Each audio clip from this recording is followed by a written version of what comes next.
그러니까 이제 넘치는 돈을 가지고 이 유럽에서 넘어온 사람들이 이 우리가 떠나온 고향보다 더 화려하고 더 아름다운 곳으로 만들겠다라고 했던 곳이 이제 아르헨티나였어요. 여기서 1차 세계대전 때 이제 2차 세계대전 때 전쟁이 끝나고 나니까 세계에서 한 4위 정도의 경제력을 가진, 그리고 이제 사회 기반 시설 모든 게 완벽하게 갖춰 잘 보존돼 있는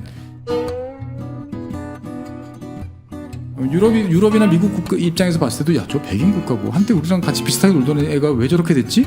좀 측은하기도 하고. 그럼 아르헨티나는 선진국에서 후진국으로 떨어진, 이해할 수 없는 이 일이 벌어지고 있는, 도저히 그럴 수가 없는데. 도저히 그럴 수가 없는데. 최준영 박사의 지구본 연구소 36번째 시간이 시작됐습니다. 반갑습니다. 정프로고요. 김프로입니다. 네. 이 프로님은 잠시 해외 출장을 저희가 좀 보내는 상황이 있고. 자가격리인데 그럼? 자가격리에요. 자가격리 좀 왔다 갔다 28일이에요. 법무법인 율촌의 최준영 박사님 어서 오십시오. 네, 안녕하세요. 네, 어서 오십시오. 반갑습니다. 자, 우리 최준영 박사님과 함께 요즘 이제 남미 쪽을 또 쓱 돌고 있습니다. 남미에서 지난 시간까지 이제 볼리비아를 갔었죠. 네, 볼리비아를 갔었고 예고를 했습니다. 마지막에. 뭐 김프로님께서 좀 하라고 이제 막 계속 등을 떠미셔가지고.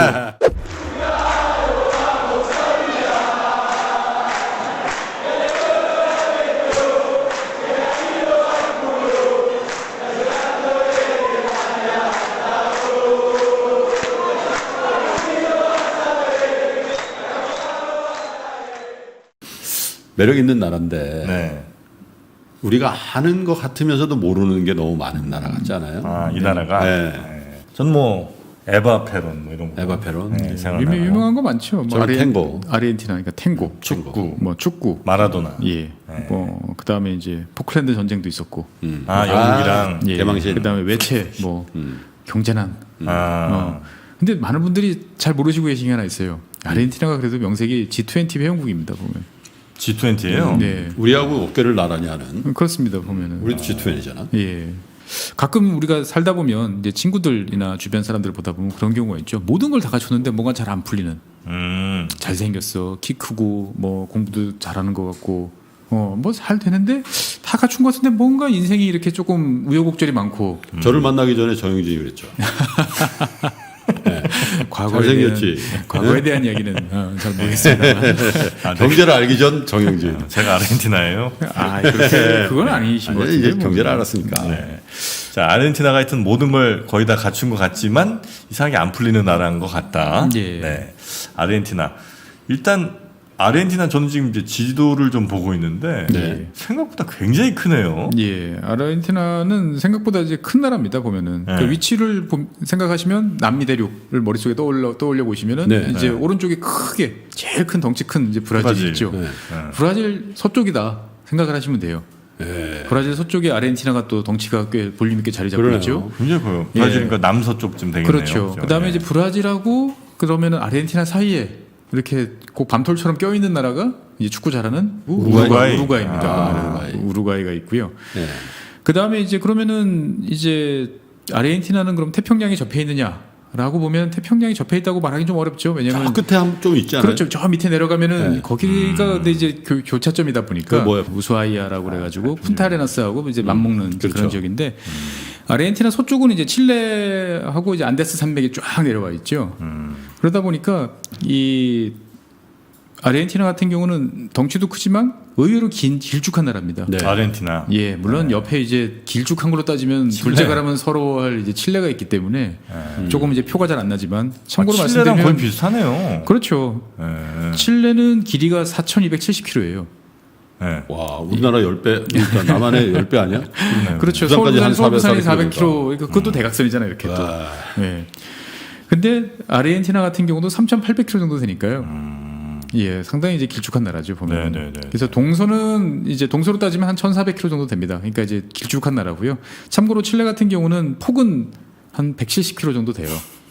그러니까 가늘고 길쭉한 나라는 칠레가 이제 끝판왕이죠, 이제 보면. 얘는 뭐 이렇게 태평양 쪽을 다 막아놨어요, 남미 대륙을. 그러니까 이 지형이라는 게 사람이 어떻게 극복할 수가 없는 거잖아요, 보면. 그래서 가끔 산맥이 영서네, 저게 영서. 그렇죠, 영동 영서인데 그러니까 이게 그 미국을 생각해 보면 로키 산맥도 서쪽에 있잖아요. 그렇죠. 근데 로키 산맥은 그래도 캘리포니아주나 이런 서해안에서 좀 뒤로 이렇게 많이 물러나 있죠. 그러다 보니까 이 지역에 뭔가 대형 사업도 발생하고 뭔가 사람들이 이제 모여서 뭘 하기가 좋은 이제 그런 지역인데 비해서 네. 안데스 산맥은 정말 바싹 붙어 있다 보니까 깎아질렀구나. 예, 깎아지르다 보니까 이 남미 대륙에서 이제 서한 쪽은 상당히 좀 그런 발전적인 측면에서 보면은 아무래도 좀 한계가 있다. 네, 뭐 네, 이런 네. 생각이 좀 들 때가 있어요. 그러니까 지형을 보면 그런 발전하는 양상을 좀 볼 수가 있는데 당장 우리나라만 해도 영동 지방 그러면은 이제 강원도 영동 제일 중심이 어딜까요? 강릉 영동. 강릉이죠. 강릉. 네, 당연히. 근데 왜 강릉일까라고 생각을 해보면 뭐 여러 가지 요인이 있겠지만 동해안을 따라서 쭉 아래 위로 이제 오르내리면서 이렇게 태백산맥을 바라보면 바싹 붙어 있어요. 밑에 쪽에 삼척이나 동해에서 바라보는 맞아요. 예, 바싹 붙어 있는데 네. 이게 강릉 그나마 강릉 좀 쪽으로 가면은 태백산맥이 저 멀리 보여요. 아, 예, 그나마 뒤로 이제 쭉 빠지고 약간 평지가 예, 발생한다. 평지가 많이 있다가 그 다음에 다시 이제 속초 고성 쪽으로 오면 다시 또 바싹 붙는 이런 느낌이 들죠. 그러니까 이제 평지가 많으니까 아무래도 사람들이 물산이 풍부하고 사람들이 모이고 네네. 여기에다가 이제 대관령이라는 그나마 상대적으로 이동하기 편한 고개가 있으니까 이제 한 것처럼 이 남미 같은 경우도 이 안데스 산맥이 어떻게 보면은 여러 가지 많은 것들을 결정해 놓고 있는 것 같아요. 예. 삼척 울진에 출장을 몇 번 간 적이 있었거든요. 원전 네. 관련해서 뭐 비즈니스가 있어가지고. 근데 가기가 되게 불편한 거예요. 그래서 거기 있는 분들하고 저녁을 먹어서 저 오기가 불편해요. 그때 그분이 한 얘기가 삼척 울진이요. 이 손을 뒤로 하면은 여기 있는 거예요. 여기. 비유가 절묘하시네요. 직선으로는 별로 멀지가 않은데 이게 워낙 가파른 산 바로 밑에 있기 때문에 이게 뒤로 해서 이게 불편하잖아요. 1인 비유를 했는데 그게 딱 와닿더라고요. 맞습니다. 보면. 등 한가운데 쪽에 있다. 네. 그러다 보니까 이제 이 남미 지역들은 땅도 크고 네. 그 다음에 이제 산이라는 어떤 이런 게 있기 때문에 뭐 도로교통이 잘 발달해 있지 않아 가지고 네. 뭐 남미 여행하신 분들 이제 블로그나 이런 걸 읽다 보시면은 버스로 뭐 18시간 뭐 20시간 뭐 이런 네. 이동들이 이제 종종 나오죠 이제 보면은 그러니까 항공교통과 그 다음에 이제 버스가 발달하는 오히려 철도는 놓기가 너무 힘든 지형상. 예 지형상 이런 게 네. 있습니다. 그래서 그 아르헨티나는 이제 크다라고 계속 말씀을 드렸는데 이제 면적은 한 280만 제곱킬로미터니까 네. 우리나라 28배 어휴. 예, 상당히 크죠. 세계 8위예요 땅덩어리는. 그래요? 예, 그러다 보니까 땅이 크고 남미 대륙에 있고 또 밑에 쪽으로 보면 거의 남미 대륙 끝까지 있잖아요. 그렇죠. 그러다 보니까 북쪽은 당연히 아마존이죠. 그러니까 열대 우림부터 사막, 그 다음에 빙하까지 다 가지고 있는 세계에서 몇 안 되는 나라죠 보면은.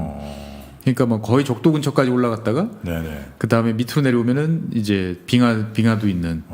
예, 뭐 나중에 말씀드리겠지만 아르헨티나는 백인 동네고요. 네네. 부에노스 아이레스 같은 경우는 이제 그 남미의 파리 이렇게 불리던 정도로 멋있고 발달한 이제 그런 지역이었다라고 생각을 하시면 됩니다. 보면. 여기가 수도인가요? 예, 부에노스 아이레스가 이제 수도죠 보면.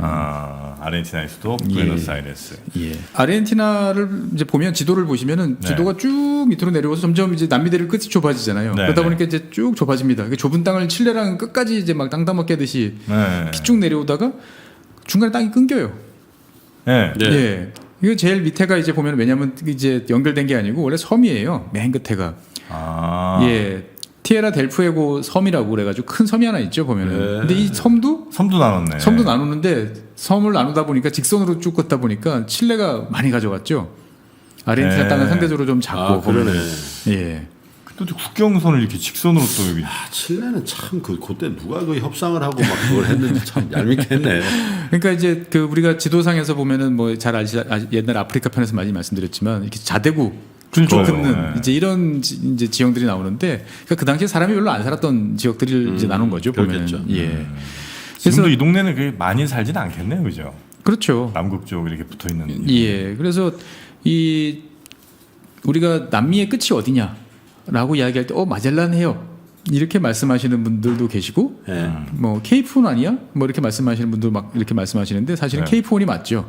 이 마젤란 해협이라는 것들은 그 남미 대륙 본토하고 그 다음에 티에라 델푸에고 섬 방금 이제 말씀드렸던 이 섬을 연결하는 좁은 해협을 마젤란 해협이라고 이야기를 하는 거예요. 예.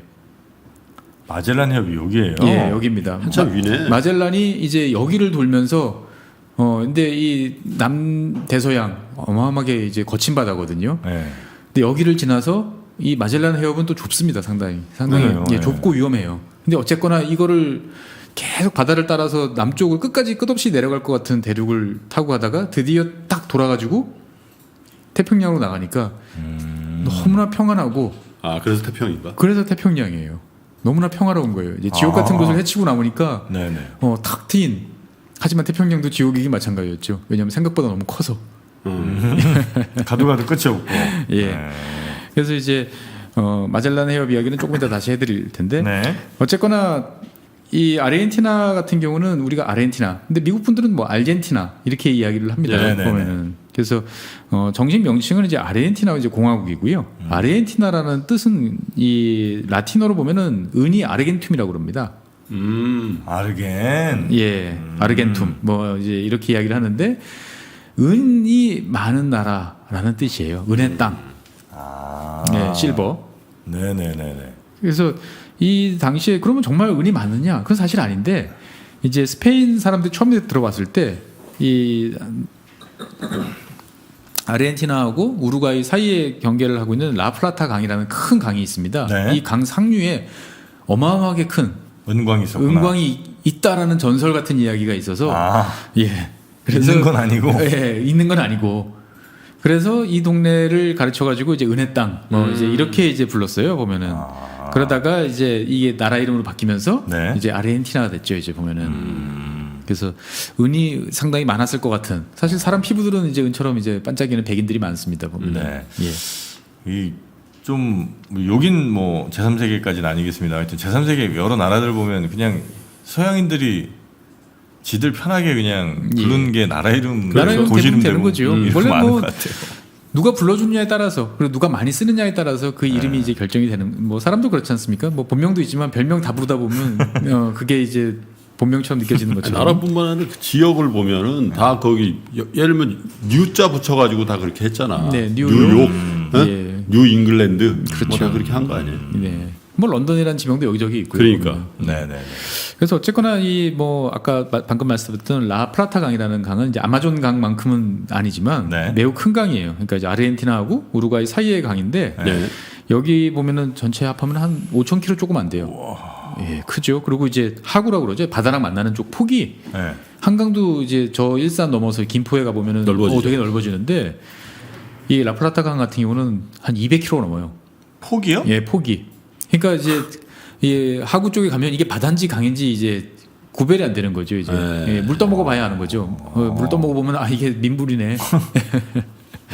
예. 어마어마하네. 그래서 이 강을 사이에 두고 이제 우루과이 수도인 이제 몬테비데오, 네. 그 다음에 부에노스아이레스가 이제 다 있는 거죠. 이제 강가에 다 이제 자리 잡고 있습니다. 강 하구에. 예. 바다랑 접하는 곳 쪽에. 예. 그러니까 네. 남미를 상징하는 여러 가지 단어들이 있지만 느낌이 아 여기 무조건 커. 크다라는 어떤 그런 남미? 단어로 예. 뭐 특히 자연적인 것들 보면 뭐 크고 거대하다. 뭐 이런 느낌이 참 많이 들어요. 폭포도 제일 큰 게 남미에 있죠. 이과수 폭포요. 이과수. 예, 이과수 폭포. 그래서 폭포 있고 이과수 폭포는 이제 그 아르헨티나하고 브라질 이제 경계에 있습니다. 보면은. 그렇습니까? 예, 그래서 이 영화 기억하시면 조금 나이가 좀 있으신 분데 이제 영화 미션.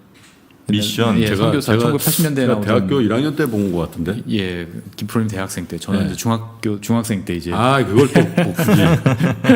그 배경이 이제 그 이과수 폭포죠 보면은. 그래서 세계 3대 폭포다. 뭐 제일 유명한 폭포 나이아가라 폭포, 그다음 빅토리아 폭포, 그다음에 이과수 폭포라고 그러는데 제가 2011년인가요? 그때 이제 남미에 갔을 때 그때 이제 니카라 갔을 때 그 대사님께서 네. 이제 그 이쪽 브라질 총영사 상파울로 총영사를 하시다가 이제 대사로 오셨는데 그런 말씀하시더라고. 이과수 정말 그 이과수 폭포를 뽑아가지고 어디 단 데도 던져버리고 싶었다고. 왜요? 이제 요즘에는 그런 일이 없어졌는데 예전에는 너무나 많은 분들이 네. 이과수 폭포를 보려고 이제 굳이 출장을 이제 오시는 거죠. 이제 남미까지 거기까지 찾아오는 거지. 예, 아니, 잠깐 귀찮다, 찾아오시는데 이제 좀 네. 파워가 있으신 분들이 오시는 건데 영접해야 돼. 이게 아르헨티나 쪽에 가서도 볼 수도 있는데 굳이 꼭 우리나라 대한민국 분들은 이과수 폭포 그럼 브라질 가야지라고 생각하니까 주구장창 이제 다 이제 오시는 거고 그러다 보니까 이제 그거를 접대하고 영접하고 뭐 해야 되니까 네. 나중에는 꼴도 보기 싫어서 저 폭포 뽑아가지고 모시고 또 거기까지 갔다 와야 되고 뭐 예. 식사 대접하고 하려면 그렇죠. 이게 뭐 어쩌다 한 번이면 재밌을 수도 있는 일인데. 지겹지. 예. 그래서 이제 이 이과수 폭포 같은 경우는 이제 폭이 한 2.7km, 예. 높이 한 80m 되는데 이 폭포들 같은 경우가 여러 가지 특징이 있는데 나이아가라 폭포 같은 경우는 이제 하나죠. 이렇게 그렇죠. 큰 이제 큰 말구평으로 이렇게 하나 말구평으로 있는 이렇게 돼 있는 데 비해서 이과수 폭포는 이제 그 한 200개, 정확히 말하면 한 270여 개의 폭포들이 이렇게 서로 군을 얽혀 이뤄서. 있어요. 예, 군을 이루고 있는 거예요 보면은. 그러다 보니까 느낌이 좀 이제 상당히 다르죠. 보면. 네네네. 상당히 다르고 뭐 다음번 기회 되면 말씀드리겠지만 여기는 원래 파라과이 땅이었어요. 원래는 예. 근데 이제 이 파라과이가 이제 어설프게 이 아르헨티나와 이제 싸움 브라질을 걸었어요? 예, 걸었다가 이제 쥐어 터지면서 여기를 뺏기고 예, 여기가 이제 아르헨티나랑 브라질 나눠 가졌죠 보면은. 이제 이런 지역이기도 합니다.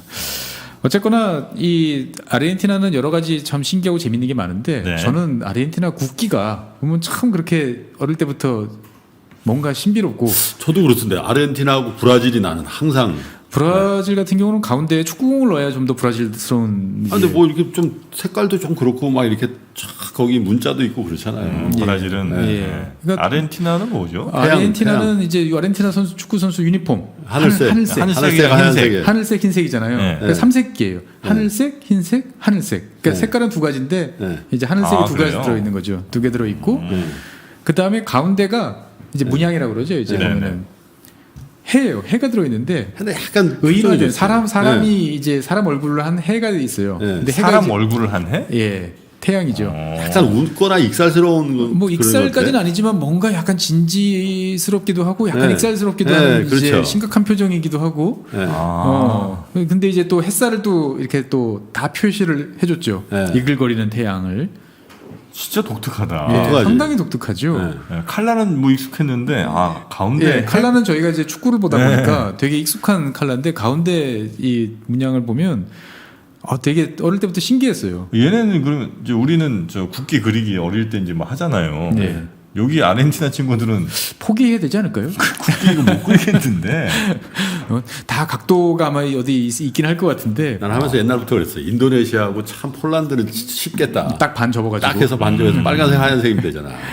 그래서 특이하다. 뭐 당연히 이제 하늘색은 하늘을 상징하는 거고 네. 흰색은 이제 땅을 상징하는 건데 이게 이제 1812년에 이 독립투쟁을 주도했던 이제 마누엘 벨그라노라는 그 장군님이 네. 이런 칼라를 좋아하셨던 모양이에요. 그래서 이제 하늘색 그 네. 옷을 그래가지고 이제 그렇게 됐고 이 사람 모양의 얼굴 태양은 이제 세 보면 32개예요. 태양의 햇살이 예, 햇살이. 네. 예. 그래서 이게 들어가게 된 이유가 이제 뭐 최후의 승리를 거둔 날에 하늘이 개고 태양이 축복을 주셨다. 뭐 이런 식으로 이제 독립투쟁의 어떤 그런 거를 상징하는 이제 그런 거죠. 그러니까 어떻게 보면 국가를 상징하는 그 국기로 보면은 저는 1등에 주고 싶어요. 1등 주고 싶어요. 아르헨티나 국기를요? 예. 그러니까 드넓은 땅, 아주 그 평평하고 드넓은 땅이라는 그 하고 그다음에 햇살. 이게 아주 딱 그 국기를 보면 이 나라 되게 햇빛이 쨍쨍할 것 같은 그런 느낌이 들지 매우 않습니까? 직관적으로. 예. 너무 헷갈리고. 그래서 아르헨티나 분들도 이 국기를 되게 좋아하시는 것 같아요. 뭐 아니면 국경일을 만들려고 그랬는지 모르겠으나 매년 6월 20일은 이제 국기의 날입니다. 국기의 국기의 날. 날이 예, 있어요. 어쨌거나 우리 태극기 날 없잖아요. 우린 그냥 국경일에 국경일이라고 그냥 태극기 거는 뭐. 건데 예. 여기는 따로 이제 국기를 이제 그렇지. 예, 국기를 기념하는 날이 있어요. 따로 있는 신기하네. 지금 상당히 매력적인 네. 이제 이런 나라인 것 같고요. 보면은 그래서 뭐 아까 이제 지형이나 이런 걸 이제 쭉 말씀을 드렸는데 이 남아메리카에서 제일 높은 네. 남미 대륙에서 제일 높은 산이 이제 아콩카과 산이라고 있는데 네. 해발이 한 7,000m 가까이 돼요. 와. 6,900m 좀 넘는데. 남미에 그렇게 높은 산이 있어요? 그럼요. 안데스 산맥 제가 말씀드렸잖아요. 안데스 산맥은 막 그 가보면 무서워요. 우리가 히말라야 산맥이 이제 원체 이제 8,000 레벨로 네네네. 올라가니까 이제 안데스 산맥이 잘 이제 인정이 안 되는 거지. 안데스 산맥도 정말 거대하고요. 그렇겠네. 예. 그리고 무서워요. 히말라야는 실제로 뭐 바다하고 멀리 떨어져 있잖아요. 그렇습니다. 실제로. 근데 예. 안데스는 칠레 쪽에서 보면은 바다에서 뭐 얼마 해발에서 얼마 안 멀어서 쫙 올라갔을 거 아니야. 예. 그러니까 이제 뭐 4,000, 6,000 뭐 그러니까. 예전에 뭐 각 국가 수도가 뭐 4,000m, 3,000, 4,000 이렇게 되잖아요. 그러니까 뭐 6,000 7,000까지 올라가는 거죠. 그래서 안데스 산맥은 저는 좀 상당히 무서웠던 이제 그런 기억이 나고요. 그래서 이제 아까 제일 남쪽이 어디냐라고 했을 때 이제 제가 약간 헷갈렸는데, 네. 그러니까 아르헨티나 제일 남쪽. 네. 어떻게 보면 전 세계에서 가장 남쪽에 있는 남극하고 가장 가까운 도시가 이제 그 우수아이아라고. 우수아이아. 예, 우수아이아라고 그래가지고 이 남미 대륙에 가시면 이제 여행하는 것 중에 하나가 빙하를 이제 구경하는 게 있는데 네. 이제 이쪽까지 이제 가십니다 보면은. 그래서 이 우수아이아 같은 경우는 여기서 1,000km만 가면은 남극이에요. 남극 대륙이 나와요. 예. 그래가지고 이제 남극 대륙 요즘에는 이제 뭐 운행 다 중단했겠지만 그 남극 대륙 근처까지 가는 그 유람선 여객도 여기서 가요. 예, 우수아이아나 푼테아레나스 이런 쪽에서 이제 그 우수아이아는 사실 뭐 여객선이 다닌다기보다는 사람들이 빙하를 보러 많이 가고요. 이제 대도시 주변에서 출발해가지고 이제 남미를 저기 남극 대륙을 바라보고 이제 이런 코스도 있어요 보면. 네네네. 그래서 이 우수아이아라는 곳까지도 우리나라 관광객들이 꽤 많이 가셨어요. 원래 한국 사람들은 중간이 없잖아요. 한 번 가면 끝까지 가자. 뭐 매운 걸 먹어보면 이제 그 핵불닭 뭐 이런 것까지 만들어 보듯이 한번 이제 끝까지 가보자. 뭐 이렇게 하시는지 의외로 남미에 가신 분들이 우수아이아까지 가신 분들이 많아요. 보면. 우리나라 관광객들이 최근에 그 예. 강하늘 하고 안재용 하고 또 한 명 누군가 갔다 왔어요. 여기를요. 네, 텔레비전 나왔다니까. 그래서 많이 이제 가죠. 우수아이아 같은 경우는 샌프란시스코랑 비슷하다. 저도 사진으로만 보면은 그런 느낌이 들더라고요. 왜냐면 이제 산이 이제 많다 보니까 산이 있고 바닷가에 이제 있고 그러다 보니까 언덕이 많은 이제 그런 느낌이 좀 이제 들었고, 이 우수아이아하고 그 다음에 그 밑에 쪽 남쪽 그 바다를 가리키는 또 해협이 하나 있는데 여기가 비글 해협이에요. 비글. 비글. 예, 비글. 비글이면 저기 아닙니까?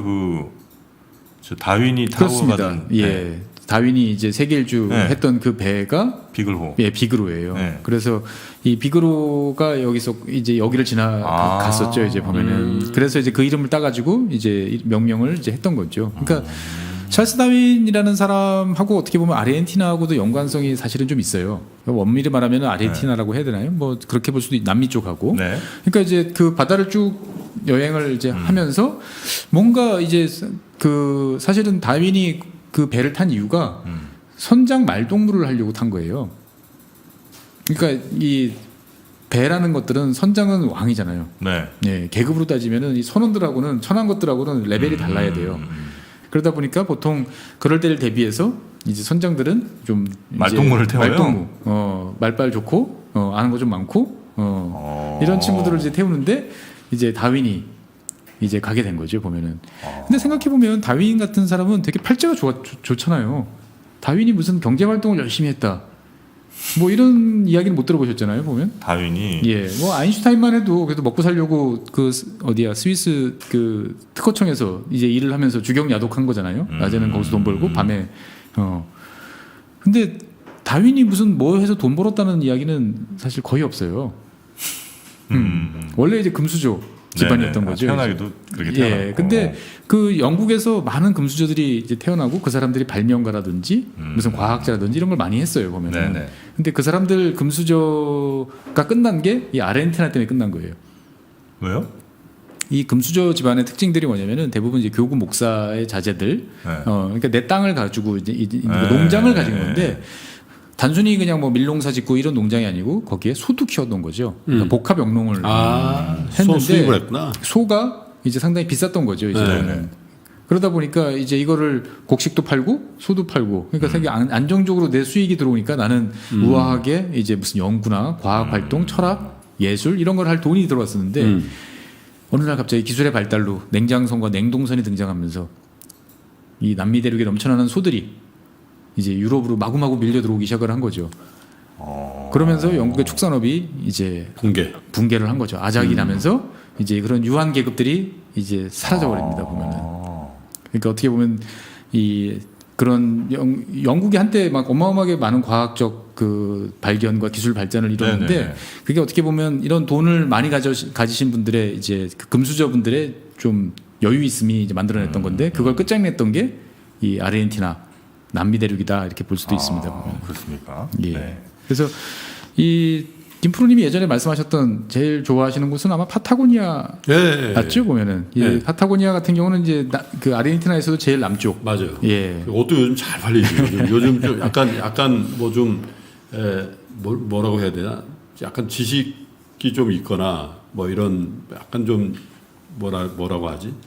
그 사회 참여형 보보스 뭐 이런 분들은 그 브랜드를 굉장히 애착하는 것 같아요. 파타고니아? 예, 파타고니아 브랜드 있죠. 예. 몰라요. 몰라? 많이 보셨을 텐데. 파타고니아? 많이 그래가지고 보여요. 이제 여기는 원래 이제 그 파타곤이라는 네. 이제 거인이 산다라고 해서 이제 파타고니아 그래서 거인이 사는 파타고니아라는 거인이 사는 땅이라고 그래서 파타고니아라는 이름이 붙었는데 아르헨티나에? 예. 아르헨티나 지명이 이름이에요. 예. 근데 이제 어떻게 보면 뭐라고 해야 되나 상당히 황량미 뭐 이런 게 있죠. 좀 약간 좀 사람이 생각이 약간 우울해지기도 하면서도 어떻게 보면은 좀 세상에 나 혼자밖에 없을 것 같은 이제 그런 그렇죠. 느낌이 드는. 그래서 서쪽에는 이제 이 남쪽에 있다 보니까 빙하호들이 많아요. 그 네. 빙하호가 이제 빙하가 밀고 내려가면서 땅을 막 호수가 깎아가지고 호수들이 이제 많다 보니까 상당히 독특한 그런 지형들이 있고 이 파타고니아 동쪽은 이제 또 사막이나 초원 지형들이 이제 많죠 보면은 네. 이게 이제 안데스 산맥이 이렇게 넘어오다가 다 걸려요 비구름이 안데스 산맥에서. 그러다 보니까 여기는 이제 비가 잘 오지 않다 보니까 건조해지는 이제 이런 특성이 있는데, 네네. 예, 여기는 이제 원래 원주민들이 그래도 좀 이제 많이 있던 이제 그런 지역이었는데, 이제 칠레와 아르헨티나가 이곳을 이제 점령하고 뭐 이제 하면서 네. 원주민들을 이제 많이 다 이제 학살하기도 했던 이제 그런 곳입니다. 그래서 그 원주민들이 좀 컸어요? 키가? 아니요 그렇지는 않았어요. 원주민들 키가 왜 크지 않아요. 거인의 땅이야? 근데 꼭 거인이 있을 것 같아요 사진 보면. 아 그래요? 네, 이 빙하호 이런 게 어떻게 생겼을까 생각을 해보면 거인이 발로 쿵쿵 찍고 간 발자국에 이렇게 뭔가 물이 고여가지고 생겼을 것 같은 피 안에 세계지죠. 예, 좀 그런 느낌이 들어요. 이 빙하호 이 지형들은 좀 그런 느낌이 이제 들기도 하고요. 네네네. 그래서 이제 뭐 아까도 뭐 원주민을 많이 살해했다 뭐 이런 얘기도 들었는데 네. 이 남미 국가들 중에 제가 여러 차례 말씀드렸지만 아르헨티나는 이제 가장 대표적인 백인 국가입니다. 백인 국가. 예, 인구는 전체 인구는 4,500만이 조금 안 되는 이제 나라인데 네. 백인. 그러니까 이제 약간 백인은 진짜 뭐 완전 백인은 아닌 것 같은데 싶은데 자관 본인은 백인이라고 이야기하시는 분들까지 다 해보면 자관 국가 통계로 보면은 인종 통계로 보면은 97%가 백인이에요. 그 정도로 많아요? 예. 그러니까 대표적인 이제 백인 국가고요. 미국보다 더 많겠네. 그렇죠. 백인 비율이. 예. 그다음에 압도적이지. 원주민하고 이제 기타 분들은 합하면 나머지 3%. 굉장히 적네요. 예, 굉장히 적습니다. 그러니까 다 이제 쫓아낸 건가? 여러 가지 원인들이 있어요. 희한하다 그지? 97%는 97%면 사실 바로 옆 나라 저 브라질만 가도 지금 대한민국에 사는 그 외국인 정도겠네, 5천만 국민인데 네. 외국인 비중이 지금 200만 가까이 되죠. 이제 보면은 그럼 거의 4% 정도 되는 거죠. 이제 보면은. 예. 그러니까 그보다 더 높은 이렇게 된다는 거죠. 야, 이럴 수가 있나? 그러니까 원래부터 뭐 몇 가지 원인이 있는데 네. 일단 원주민 인디오라고 부르는 이제 남미 대륙에 이제 원래 있던 원주민들은 그 처음부터 숫자가 좀 많지 않았다 그럽니다. 이 지역에. 네. 추운데 뭐 좀 그랬겠지. 예, 뭐 춥기도 하고 좀 건조하기도 하고 그러다 보니까 그나마 있던 원주민 같은 경우는 이제 1870년부터 1884년까지 한 15년 정도 걸쳐서 이 아르헨티나 정부가 조직적으로 이제 백인 국가를 만들기 위해서 원주민들을 살해하는 이제 그런 살해를 해요? 예. 그러니까 파타고니아 아까 방금 말씀드렸던 이제 파타고니아 지역에 이제 어떤 뭐 소도 키우고 뭐를 하려고 하는 그런 목적과 더불어서 이제 백인 국가를 만들고자 하는 이제 그런 욕망. 이게 이제 다른 인종들이 섞였을 때 나타나는 어떤 인종 간의 갈등이라는 것들을 미국 사례를 보면서 오히려 그걸 사전적으로 예방하고자 하는 그런 몇 년도쯤이었다고요? 그게 19세기 말이죠. 1870년부터 한 1884년까지 한 15년 정도 걸쳐서 이제 이런 일들이 이제 벌어졌어요. 머릿수가 많았으면 아마 조금 gon란했을 텐데 싸움도 나고 했을 텐데. 일부 지역에 좀 국한돼 있었고 사람들 눈에 잘 안 띄는 저 파타고니아나 이런 저 남쪽 지역에 있다 보니까 네네. 좀 그런 일들이 자행이 됐었기도 하고 주로 그럼 아르헨티나에 있는 백인들은 어디서 온 친구들이? 주로 이제 엄마 찾아 산말리에서 잘 이탈리아? 드러났듯이 남미, 이탈리아 계통들이 많습니다.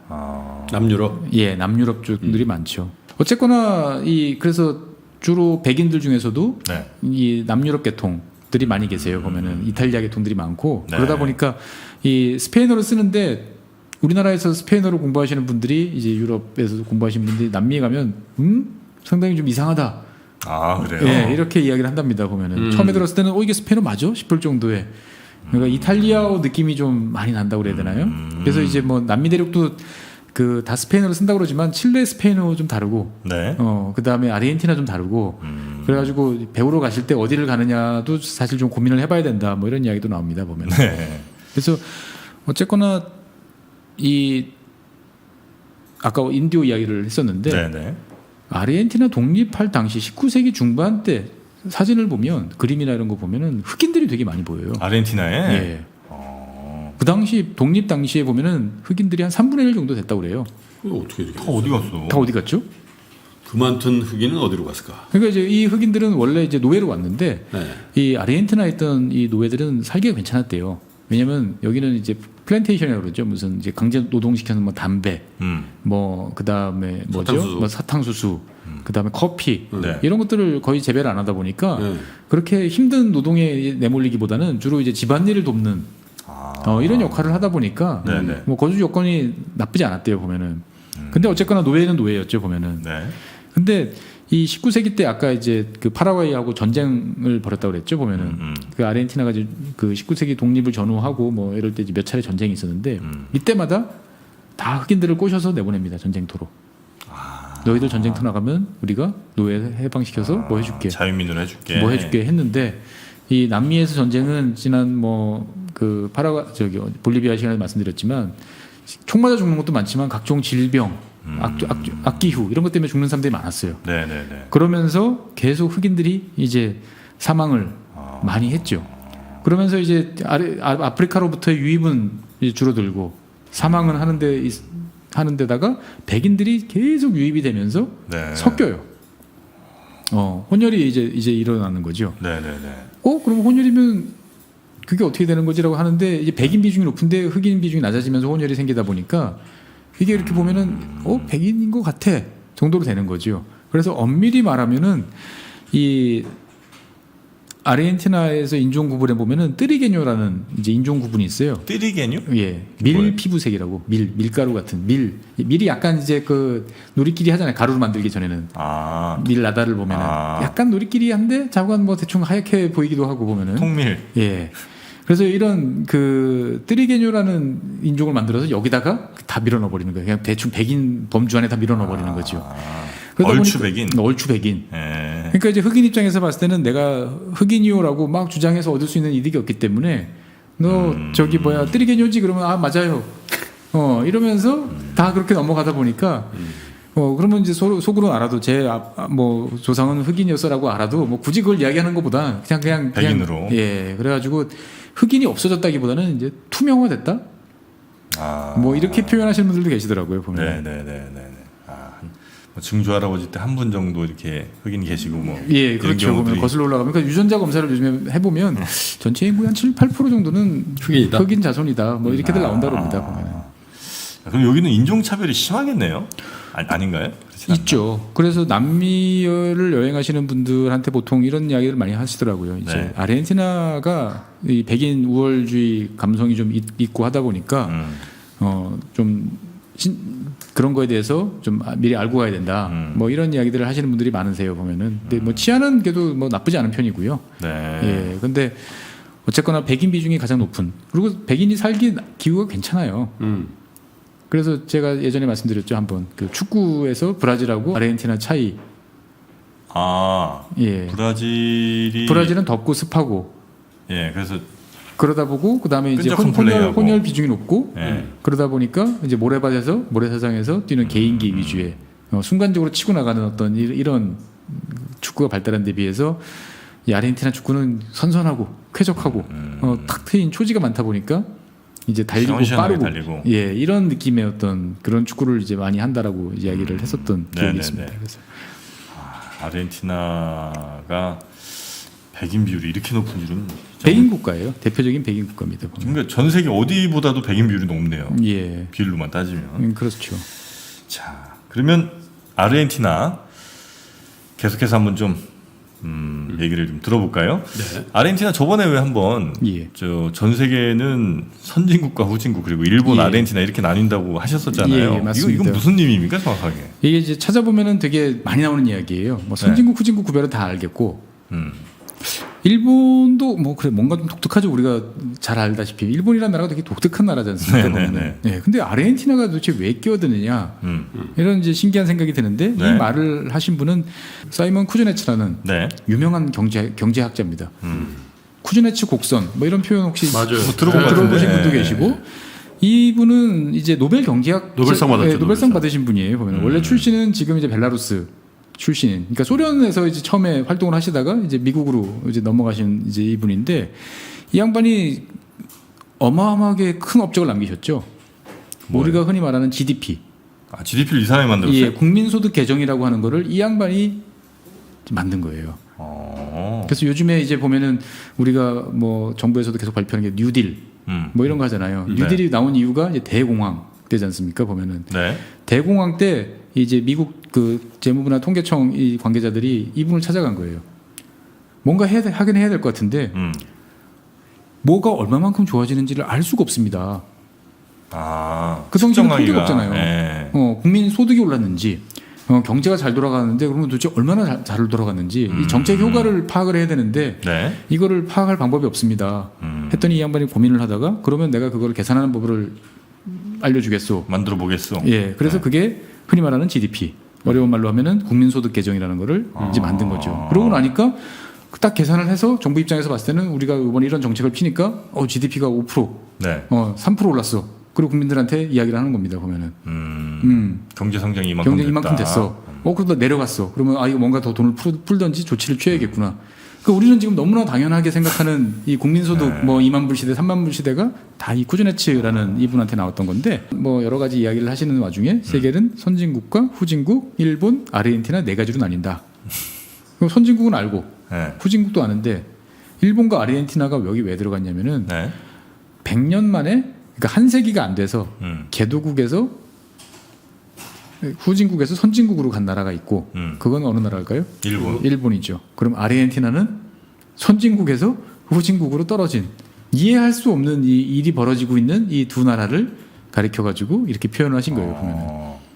도저히 그럴 수가 없는데. 예, 도저히 그럴 수가 없는데 아니, 후진국에서 선진국 되는 건 뭐 어떻게든 뭐 그럴 수 있다고 쳐도 후진국에서 선진국 되는 것도 사실은 그것도 쉽지 않나요? 거의 없어요. 그러니까 대한민국 우리나라 분들이 요즘엔 좀 많이 없어지지만 되게 자학을 많이 하셨는데 세상에 이런 나라 없어요. 딱 두 나라 있어요. 이렇게 50년, 60년 때 계속 성장을 해가지고 선진국, 개도국에서 옛날에는 이제 후진국이라고 그랬죠. 요즘 네네네. 개도국이라고 표현하는데 여기서 선진국까지 간 나라 두 나라 있죠. 대한민국하고 대만. 대만. 예. 그러니까 이제 시기를 어떻게 잡느냐의 문제긴 한데 네네네. 이제 이 쿠즈네츠 이 양반이 봤을 때는 이제 19세기, 20세기 이렇게 놓고 보면은 이제 일본이 이제 선진국으로 확 올라갔는데 네. 선진국에 있던 20세기 초반까지 선진국에 있던 아르헨티나는 밑으로 내려왔다 이거죠. 이제 보면 어떻게 이런 일이 있을 수 있느냐. 네. 이게 경제 체제, 경제 운영 뭐 이런 여러 가지 면에서 봤을 때 상당히 특이한 나라다라고 네. 얘기하는 거죠. 언제 얼마나 잘 사는 거예요, 아르헨티나? 아르헨티나 같은 경우는 이제 유럽 20세기 초반 이럴 때는 유럽 대륙에서도 잘 없던 백화점이 부에노스아이레스 시내에 있었고요. 예, 그러니까 아까 말씀드렸잖아요, 파리라고. 네네네.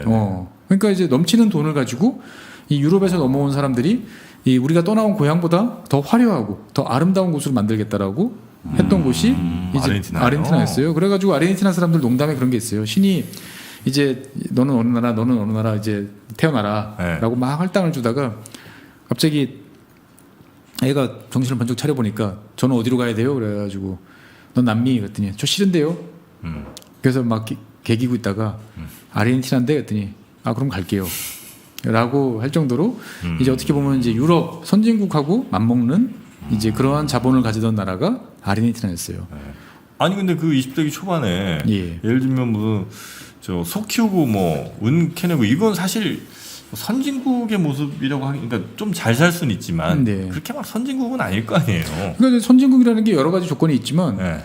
일단은 그 당시 생각해 보면 두 가지 조건이 있어야 되는 거죠. 선진국이라는 것들은 일단 백인이 많아야 되고요. 백인 국가여야 되고. 아하. 예.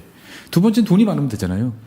근데 네. 돈이라는 것들은 결국은 먹고 살아야 되는 이제 이 문제를 이제 해결하려고 하는 게 민생고가 제일 중요한데 네. 식량 제일 컸죠 보면. 그 풍족하고. 예, 그러니까 그 산업혁명 이후에 인구들이 폭증을 하지 않습니까? 보면. 네. 그 폭증한 인구들이 농업에 종사하는 게 아니고 다 대도시로 몰려왔잖아요. 그럼 이 사람들이 이제 밥 먹고 살아야 되는데, 네. 그러면 그 어디서 식량을 갖고 오겠어요? 아르헨티나? 그러니까 미국 대륙이나 북미라든지 남미나 네. 자관 여기서 이제 갖고 오는 거죠 보면은.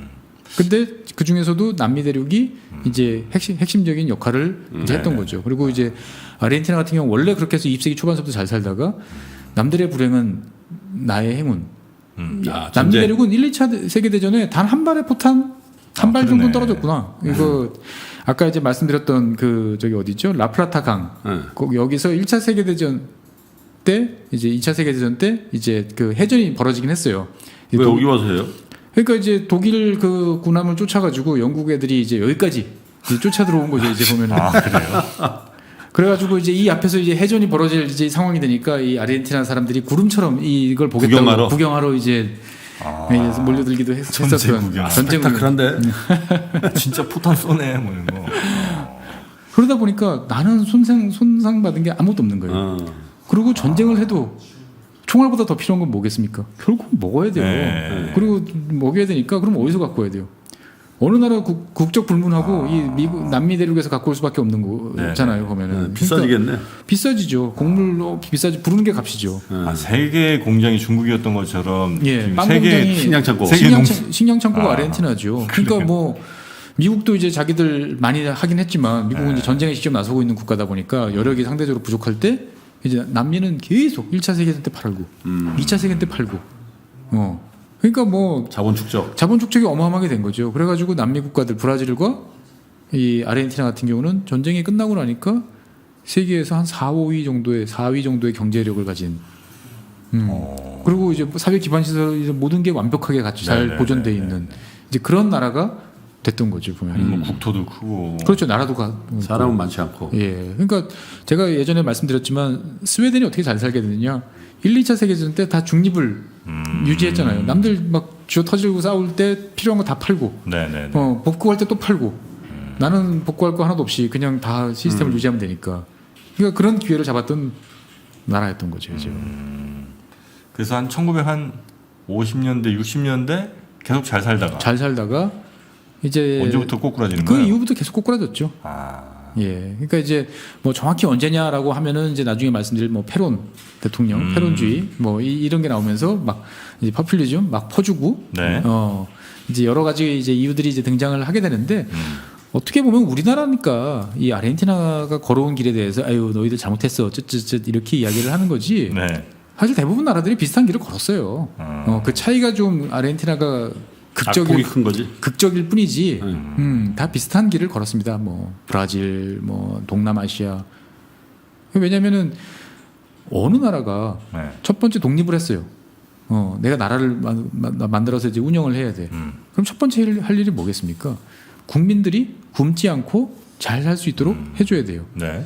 그 다음에 그러기 위해서 이제 농업이나 축산 이런 것들이 이제 잘 발달을 해야 되고. 그 다음에 거기에 들어가는 각종 이제 사회가 운영되기 위한 공산품들이 필요하지 않습니까? 뭐 비누도 있어야 되고, 치약도 있어야 되고, 칫솔도 있어야 되고, 뭐 좀 더 나가면 라디오, 뭐 이런 것도 있어야 되는데 이런 것들은 외국에 내가 비싼 돈을 주고 내가 힘들어 키운 농산물, 축산물을 비싼 돈 주고 사와야 되는 거예요. 그래서 많은 정부들이 그 돈이 아깝다 보니까 이제 공업화를 선택을 하는데 공업화의 목적은 야 우리가 어떻게 저 선진국한테 물건을 팔어 이거는 생각도 못한 일이에요. 선진국에서 우리가 사오는 물건을 대체할 수준만큼만 만들자라는 생각을 했던 거죠 보면은. 네네네.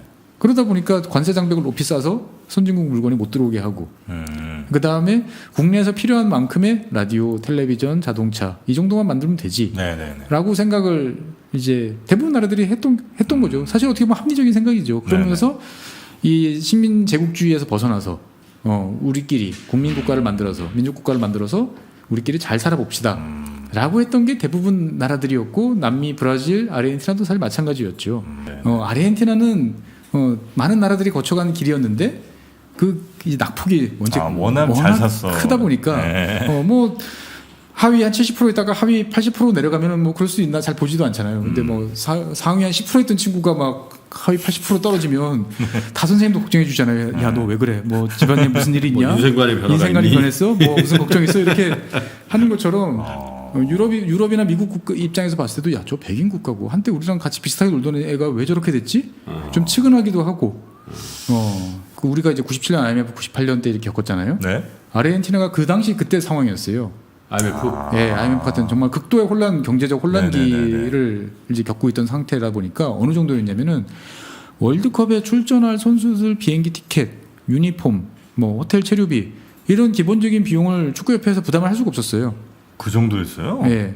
그래서 마라도나를 비롯한 이 선수들이 그럼 우리 비용으로 우리가 알아서 간다라고 해서 자비로 유니폼 맞추고 관련 그 스태프들 비용 부담해가지고 그래서 간 거예요? 2002년도에 그래서 성적이 안 좋았구나. 그래서 성적이 안 좋았던 것도 있고 그래서 탈락을 했을 때 정말 서럽게 울었던 이유도 그것던 거예요. 뭔가 이거라도 해서 국민한테 네, 뭘 보여주고 좀 싶었는데 줘야 지구 반대편까지 왔는데 잘 안 됐던 거였죠. 이제 그런 게 또 여기가 저 부도도 많이 났었죠. 많이 났었죠? 예. 그래서 아르헨티나 경제 이야기를 좀 이제 해보면 네. 아르헨티나 경제는 생각보다는 잘 산다고 제가 처음에 말씀드렸잖아요. 국민 소득은 14,000달러 정도 됩니다. 2018년 정도 통계로 보면은. 네. 그러니까 남미에서 보면 세 번째 경제 좀 돼요. 그러니까 총 GDP 규모로 보면은 단연 1등은 당연히 이제 브라질, 인구도 많고 땅덩어리도 큰 브라질. 그다음에 2등이 멕시코, 네. 중남미까지 합해서 세 번째가 아르헨티나. 그러니까 남미로만 따지면 넘버 2입니다 보면은. 예.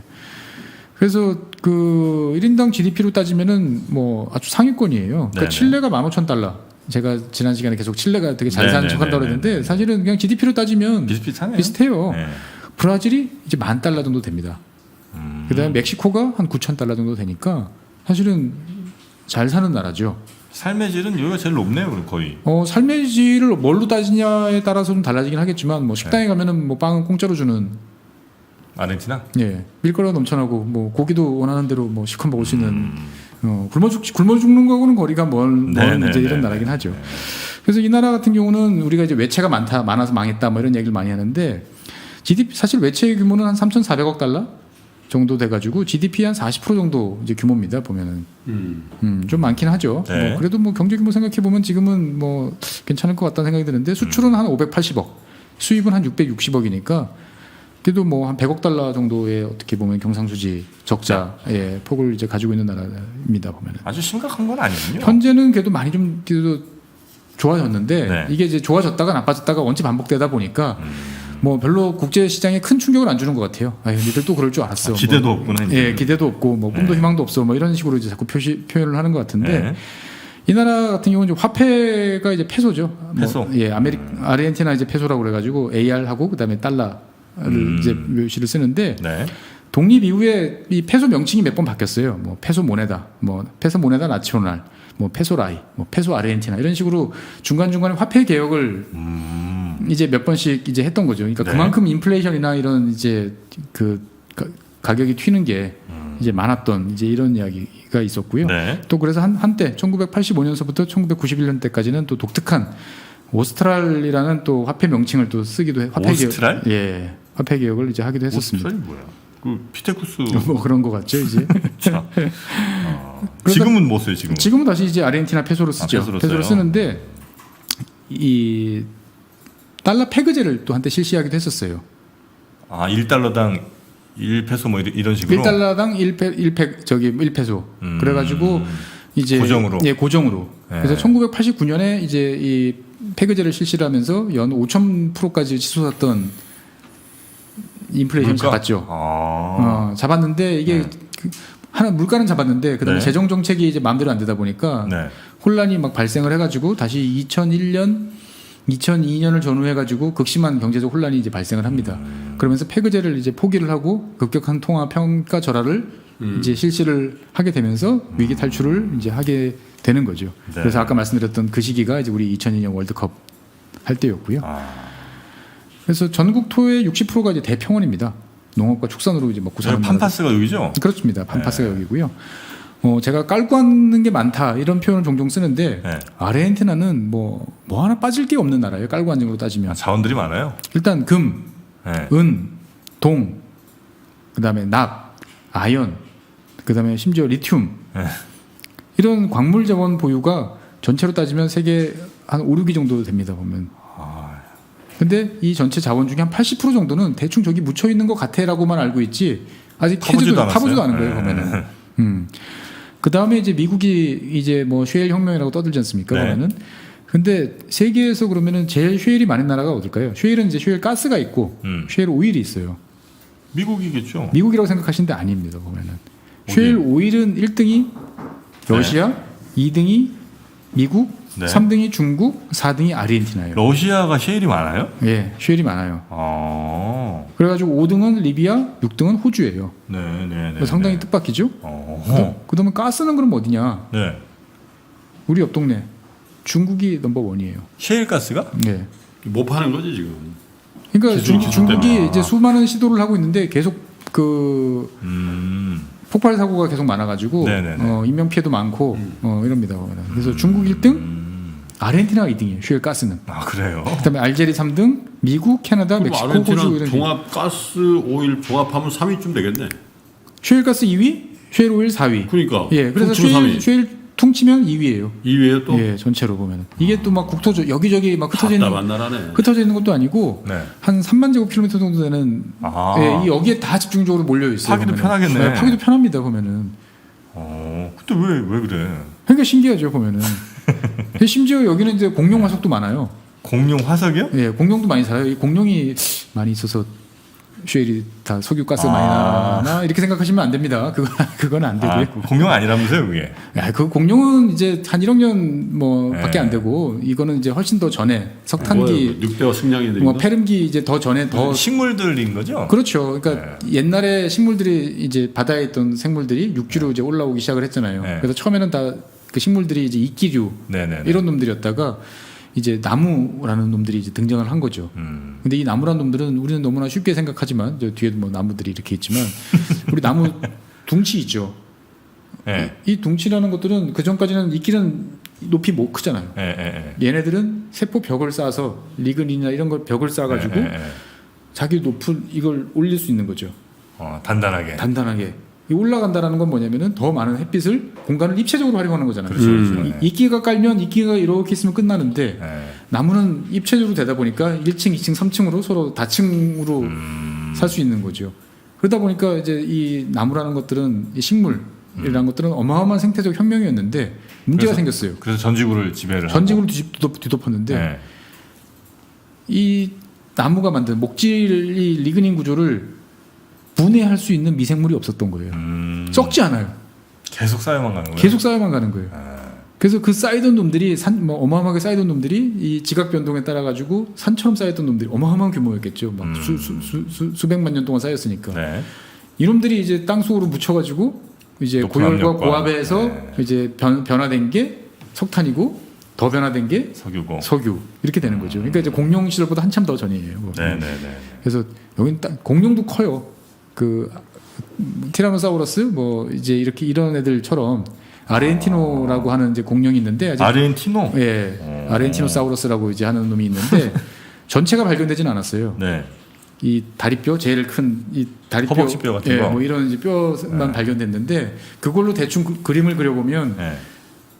이제 뭐 몸무게 100톤은 훌쩍 넘어가는 세계 최대 공룡일 거라는 게 확실한. 예. 예, 물론 이제 화석을 가지고 이제 그리면 되게 틀리게 잘 그려요. 그래서 지금 공룡뼈, 아니 고래뼈를 주고 사람들한테 그려보라 그러면 이상하게 그립니다. 이제 이렇게 튼실한 살집 있는 애들이 아니고 이렇게 되게 슬림한 그런 애들이 그리긴 하는데 어쨌거나 네. 뭐 심지어 공룡도 많은 이제 이런 나라였고요. 네. 이 아르헨티나를 쭉 이렇게 박사님과 함께 여행을 하다 보니까 이제 우리는 이러면 안 되겠다 이런 생각이 좀 들기도 하고요. 어쨌든 뭐 아르헨티나의 그 흥망성쇠는 또 저희가 시간을 또 내서 그럼요. 네, 우리 경제 얘기도 좀 더 들어봤으면 좋겠고 예, 네. 농업 이야기 재밌는 게 많습니다. 농업 이야기 쪽에 예. 또 전쟁 얘기도 또 빠뜨릴 수 없지. 예. 에바페론도 한번 가야죠. 에바페론도 가고 포클랜드. 거의 뭐 한 4, 5주 한 달 가야 될 것 같은데요. 워낙 나라가 크고 하니까. 예, 스토리도 많고요. 네, 그렇죠. 알겠습니다. 그러면 아르헨티나 이어지는 이야기는 다음 시간에 또 계속 듣도록 하겠습니다. 자, 오늘도 저희를 또 남미 대륙에 굉장히 컸던 나라, 그리고 아주 잘 살았던 나라, 그리고 백인 비중이 압도적인 지나치게 높은 아르헨티나 소개해 주신 우리 법무법인 율촌의 최준영 박사님 대단히 고맙습니다. 네, 감사합니다. 고맙습니다. 사실 중남미 국가들이 못 살 나라 이유가 별로 없어요. 그러니까 1953년으로 시계를 되돌려 생각을 해보면 당시 대한민국 GDP가 한 21억 달러 정도로 계산이 돼요. 아르헨티나가 당시 49억 달러? 53년에? 53년에. 우리나라 이렇게 잘 살았어요? 이게 이 여러 가지 착오가 좀 있어요. 그러니까 우리가 되게 뭐 아프리카 최빈국 수준이었다 뭐 이러는데 네. 사실 아니었어요. 하기가 소말리아 정도까지는 아니에요. 아, 저는 그렇게 생각했어요. 그렇죠? 정말 우리나라는 완전히 아무것도 없는 데에서 이렇게 온 거라고 이제 늘 방송이나 뭐 이런 데 보면 맨날 그런 얘기하거든요. 네네. 실제로 뭐 계산해 보면 그거보다는 여러 가지 이제 수치들이 이제 그래요? 영향을 미쳤다라고 하는데 어쨌거나 이제 환산을 해보면 한 60년대까지는 뭐 중남미나 우리랑 비슷한 이제 그런 상황이었는데 아, 그 다음부터 그래요? 격차가 확 벌어졌죠. 그 차이가 뭐냐 그러면 최준영 박사의 지구본 연구소 시즌 2 37번째 시간이 시작됐습니다. 반갑습니다. 정프로고요. 김프로입니다. 네. 자, 오늘 최준영 박사님 모시고 한번 예. 또 여행을 떠나보도록 하겠습니다. 오늘은 또 지난 시간에 이어서 아마 아르헨티나로 저희가 가야 될 것 같은데 저희를 또 아르헨티나로 데려다 주실 최준영 박사님 나오셨습니다.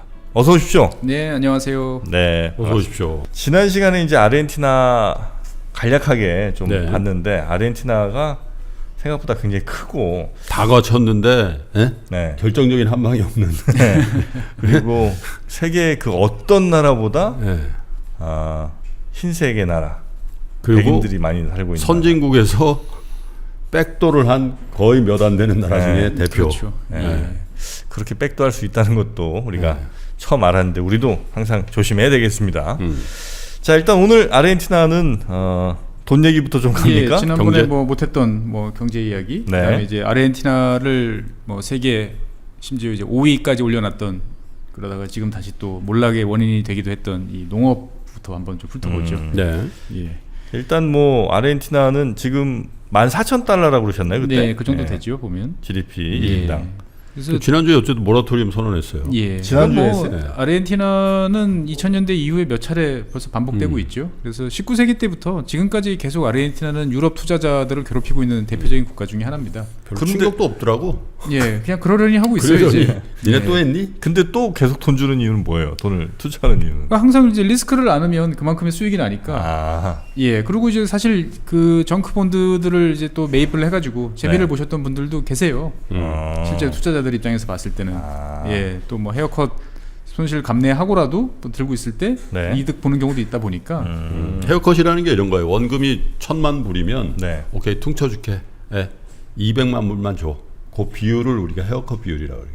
퉁쳐주는. 거. 어차피 못 받을 테니까 원금을 다 받을 수는 없으니까 그러면 이제 근데 그걸로도 수익을 낼 수 있다고요? 그렇죠. 왜냐하면 이제 그 비율보다 가격이 채권 가격이 더 떨어졌을 때 내가 사놓으면 그러다가 아르헨티나가 이제 앞으로 한 20년 동안은 국제 금융시장에 복귀를 못 하겠구나 싶었는데 의외로 한 뭐 10년 만에 복귀를 해버리면 그러면 이제 과거에 있었던 그런 국채나 이런 그렇죠. 채권들이 상환받으니까. 가격이 갑자기 올라가고 상환도 되고 하는 이제 그런 상황인 거죠. 자, 그래서 굉장히 불안하지만 재밌는 나라. 재밌는 나라 아르헨티나. 예. 그래서 이제 뭐 아르헨티나의 주된 산업은 이제 농업이죠. 농업 농업. 축산업인데 뭐 전체 수출의 60%가 농산물이에요. 수출의 60%? 예, 수출의 60%가. 그리고 여기는 이 재밌는 게 이제 농업을 할 때 우리가 보통 뭐 우리는 농민들이라고 생각을 하는데 여기는 이제 그 농업 전문 기업들이 합니다. 기계와 영농단이라고 우리말로 보통 번역이 되는데 원체 네. 넓은 지역이다 보니까 네. 이 지주들은 그냥 땅만 가지고 있는 거예요. 땅을 가지고 있고 경영은 딴 사람들이 하고. 그렇죠. 이거를 영농을 해주는 전문적인 기업들 집단들이 있어요. 보면 네. 이 기계와 장비들을 동원해가지고 그럼 이 친구들한테 이제 위탁을 주는 거죠. 그럼 이 친구들이 영농을 해주는 식이 되는데 이 아르헨티나 같은 경우는 이제 건지농법이라고 그래가지고 우리가 보통 이제 관계를 해야 된다 고 그러잖아요. 건지 농법이요? 예, 그러니까 딱 이름이 보면은 그냥 마른 땅에서 농사 짓는 거예요. 우리는 이제 원체 농사다 그러면 항상 벼농사를 생각하기 때문에 뭔가 이제 물이 촉촉하게 있고 네네네. 이런 걸 생각을 하는데 여기는 그렇지 않아요. 보면은 이제 연간 강수량이 이제 어느 정도 내려주기 때문에 네. 별도의 관계 시설이 없어도 농사가 이제 잘 되는. 그러니까 이를테면은 어떤 나라에서는 농업을 하려고 그러면 일일이 다 물을 끌어와가지고 관계 시설을 맞춰줘야 되는데 아르헨티나 같은 경우는 적절하게 천수답이지만 하늘에서 비가 때맞춰 잘 내려주기 때문에 원가가 적게 드는 거죠 보면. 대신 이제 저 날씨 리스크는 영향 있죠. 많이 받겠네요. 예, 리스크는 확실히 있죠. 그래서 뭐 아르헨티나 작황이 좋지 않다 그러면 이제 대표적으로 국제 밀값이나 옥수수 가격이 이제 영향이 이제 가는 거고요. 그러다 보니까 우리는 이제 수출을 재밌는 게 저는 어릴 때 이 말이 참 이해가 잘 안 됐어요. 수출세라는 게 있어요. 수출세. 우리는 수입할 때 이제 관세를 내잖아요. 그렇죠. 예, 수입에 따른 여러 가지 세금들을 내는데 아르헨티나는 수출할 때 세금을 내요. 보통 수출할 때는 세금 안 매기지 않습니까? 그렇죠. 수출을 보조금 주지. 보조금을 해서 열심히 해서 외화를 작년까지 벌어와라. 작년. 예, 이렇게 되는데 아르헨티나는 반대로 수출세를 한 25%가 전체 세입에 수출세가 차지하는 비중이 한 25% 돼요. 그래요? 예, 나라에서 벌어들이는 그 국가가 거둬들이는 세금이 네. 한때 많았을 때는 한 25%까지 수출세로 됐어요. 그래서 뭐 가령 대두, 콩이죠. 네. 콩 같은 경우는 한 30% 이상, 32에서 35% 정도.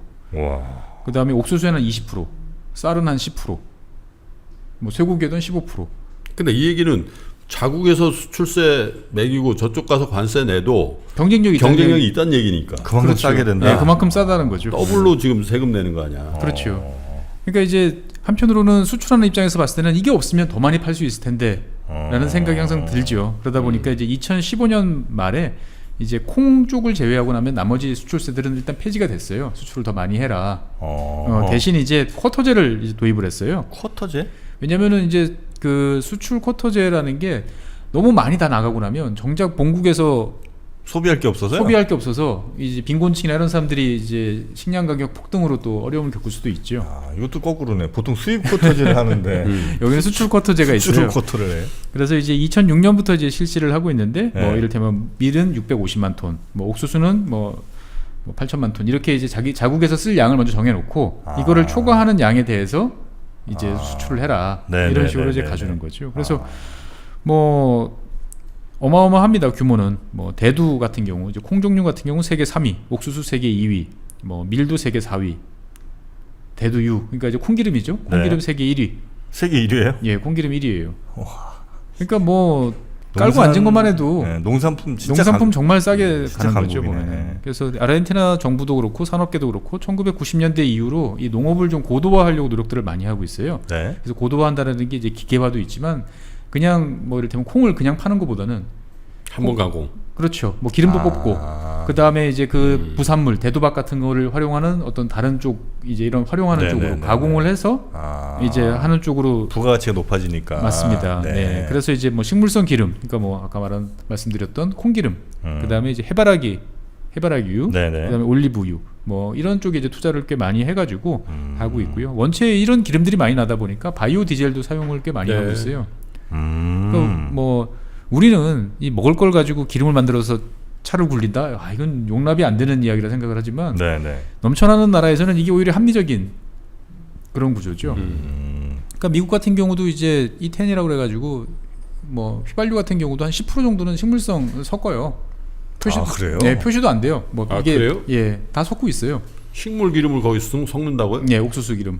옥수수에서 뽑아고. 엔진 망가지는 거 아니에요? 아닙니다. 그러니까 이제 그거보다 더 높은 기름도 있어요. 뭐 10, 25, 30, 40 이렇게 올라가는 기름도 있는데 미국 같은 경우 보면 그래서 주유기 중서부 지역에 가면 주유기에 써 있어요. 이게 이거는 식물기름 몇 %짜리? 몇 %다가 그러면 이제 내 차에 맞는 엔진에 있는 걸 넣어야지 잘못 넣으면 이제 안 되는데 그게 표시가 없는 우리는 일반 휘발유라고 생각해서 넣어도 거기에는 한 10% 정도 같은 경우는 이제 이 바이오 성분의 기름들이 들어가 있는 거예요. 네.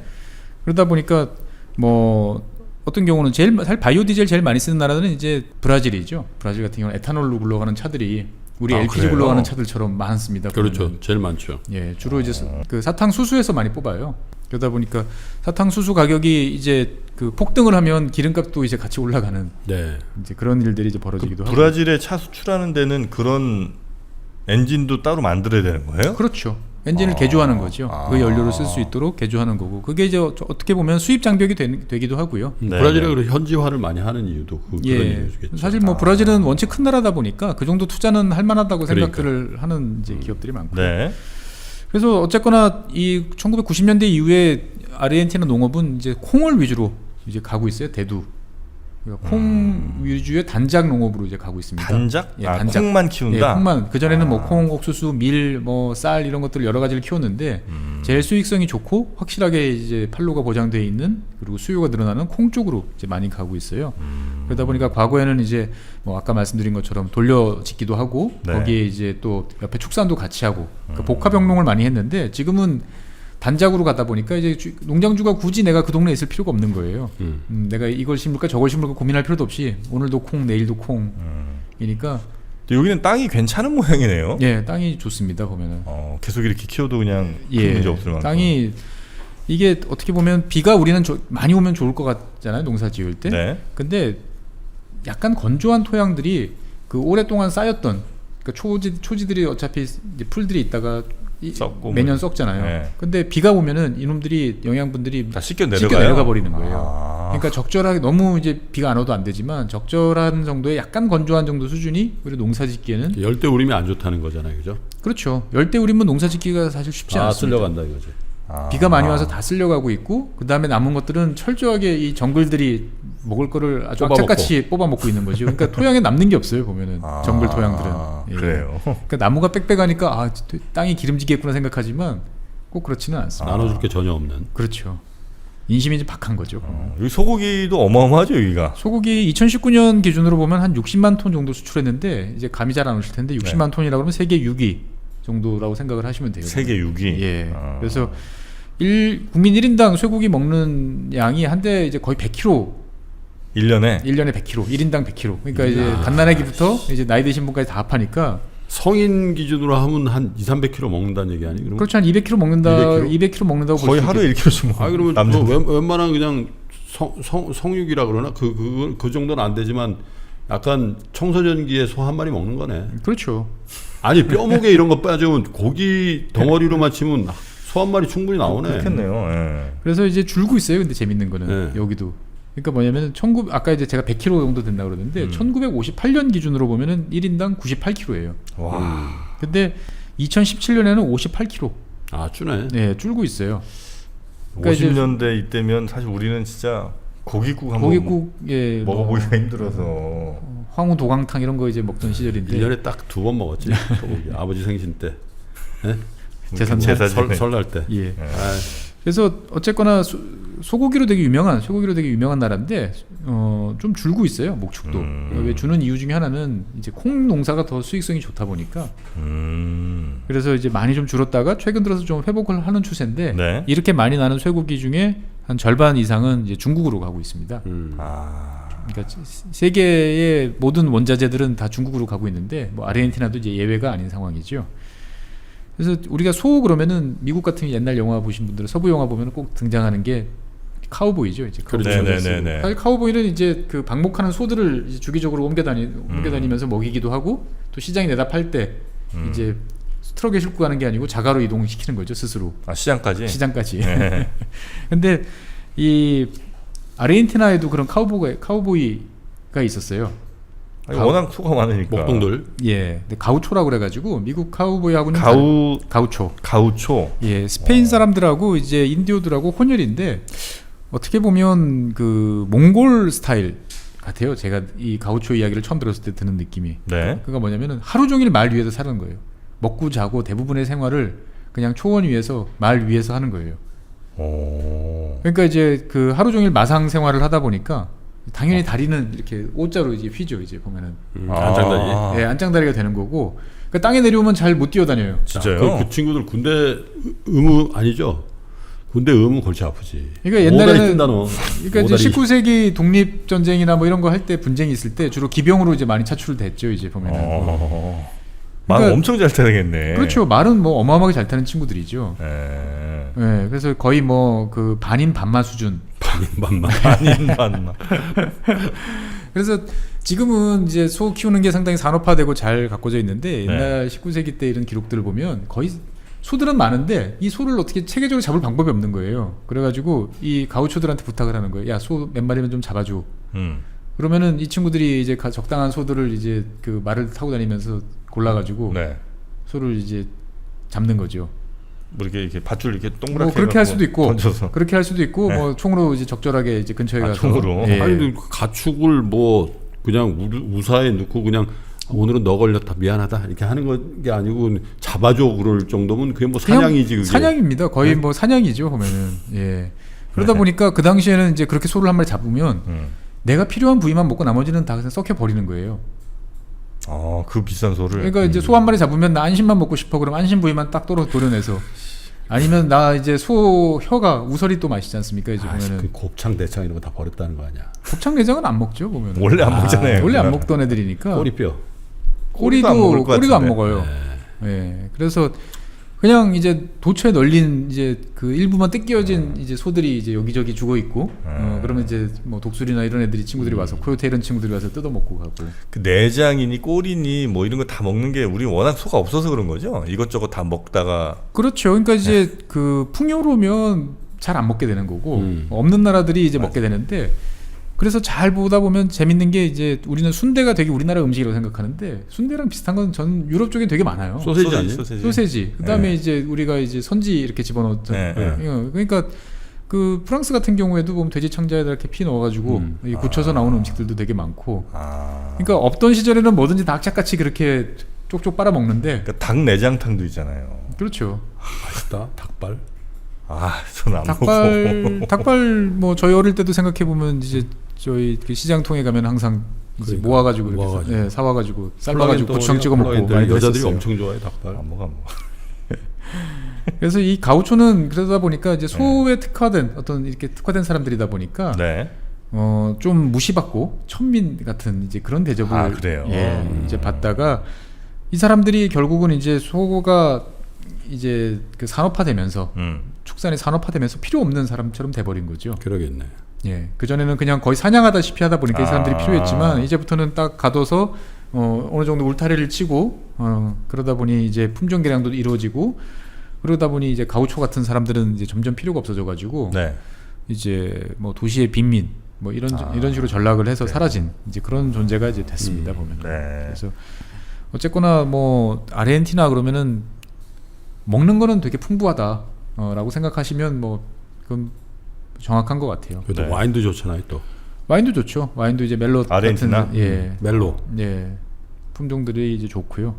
그 멜롯이 그 아르헨티나 거예요? 아르헨티나에서 그건 많이 아니에요. 나는 품종들이죠. 그래서 아르헨티나에서 우리 이제 뭐 빅맥 세트, 네. 맥도날드 세트 그러면 우리는 이제 가끔 행사를 하죠. 어떨 때 보면은 사이즈 뭐 500원 더 내시면은 네. 큰 사이즈로 키워드립니다 그러는데 몇 년 전에 아르헨티나에 계셨던 분들이 이제 이렇게 올려주신 걸 보면은 그 뭐 1+1 행사인데 그 돈을 조금 더 내시면 햄버거 2개 드려요 뭐 이런 건데 콜라가 아니고 멜롯 와인이에요. 멜롯 와인. 와인 와인 한 병을 같이 줘요. 콜라보다 싸. 예, 콜라보다 쌉니다. 버거랑 와인을 먹어요? 예. 생각해보면 잘 어울립니다. 보면 버거 와인도. 여기도 근데 그러면 저 맥도날드 같은 거에 그 햄버거 패티가 좀 패티가 5장. 5장. 광고에 이렇게 세 보니까 물론 이제 실제로 보면 눌러가지고 이렇게 잘 안 보이는데 5장. 그러니까 뭐 고기 가지고는 지겨울 정도로 이제 먹는 나라라는 거죠. 보면. 아르헨티나. 예. 네. 한국 사람들 가시면 근데 맛은 좀 다르다고 그럽니다. 소고기 맛이? 예. 원래 쇠고기가 이제 소들을 우리나라 분들은 좋아하시는 게 이제 좀 부드러운 고기를 좋아하잖아요. 기름 중간중간에 많이 섞인 거. 예, 마블링이 좀 있고. 네. 근데 이제 이런 고기를 먹이려면 이제 그 곡물을 먹여야 돼요. 주로 이제 콩이나 옥수수를 이제 먹여야 되는 거예요. 그래서 예전에 호주산 이제 소고기가 처음에 이제 본격적으로 수입되기 시작했을 때 기억이 나는 게 호주산 별로 안 좋아했어요. 풀 냄새 난다고. 좀 질기고. 풀 냄새가 나요? 뭐 그렇게 표현들 하시는 분들도 계셨어요. 사료 먹은 고기하고 틀리다. 달라요. 예, 먹어보면 확실히 다릅니다. 그래가지고 최근 들어서는 이제 우리나라에서 별로 수요가 안 나오니까 그 다음서부터 호주도 이제 곡식을 먹여요? 예, 곡식을 먹여요. 그래서 출하하기 한 3개월 전부터 이제 옥수수나 이런 거를 집중적으로 먹입니다. 보면은 그 지방이 좀 이렇게 중간에 스며들게. 예, 그렇죠. 보면은. 그러니까 한국 사람 입맛이 이 세계의 많은 나라를 바꿔놓고 있어요. 우리나라가 꽤 큰 손입니다. 보면. 네.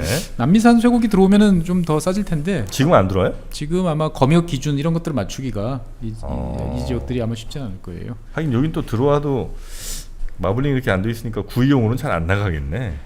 양념용. 뭐 국용. 한국에서는 뭐든지 뭐 양념을 해보면 다 먹었잖아요. 뭐 매우면은 거기다 치즈를 좀 넣고 뭐 다 되니까.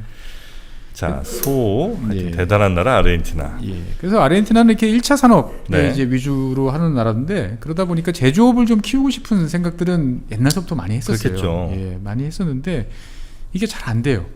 그러니까 제조업을 키우려고 해서 수입 규제를 강화하면 국민들 생활이 어려워지고 물가만 뛰고 그래서 다시 또 풀어주면 수입품만 들어오다 보니까 그나마 있던 수입 그 제조업들이 더 약화되고 뭐 그런 이제 어려움들을 계속 이제 반복을 하고 있는데 그러다 보니까 이제 가령 예를 들면 자동차 같은 경우는 네.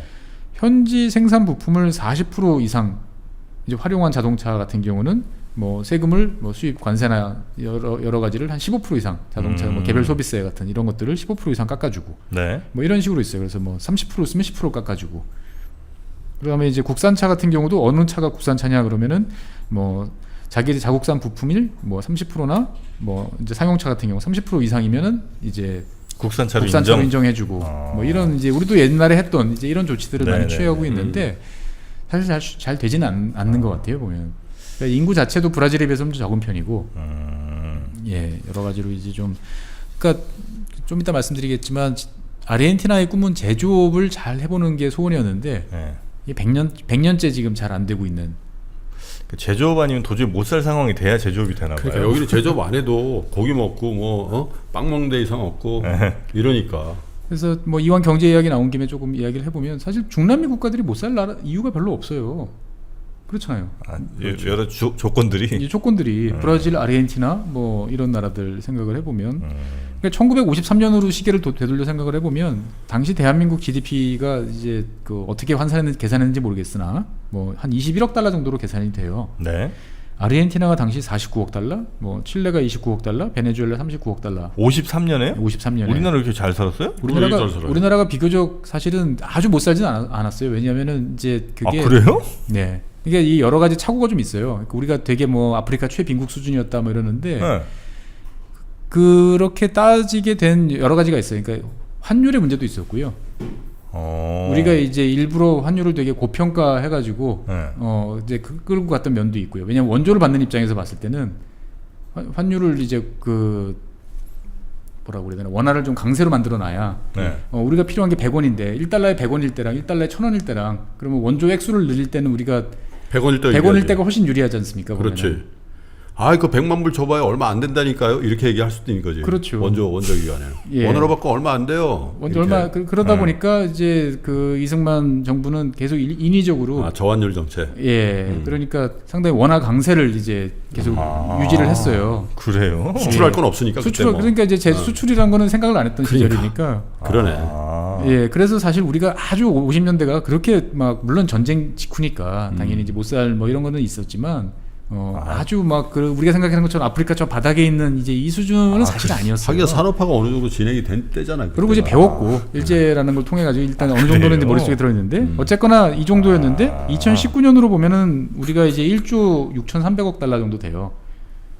2019년 기준. 예, 2019년 기준으로 보면은 우리가 GDP가 한 1조 한 6,300억 달러 정도 되고 아르헨티나가 한 5,200억 달러 정도 이 정도 됩니다 보면은.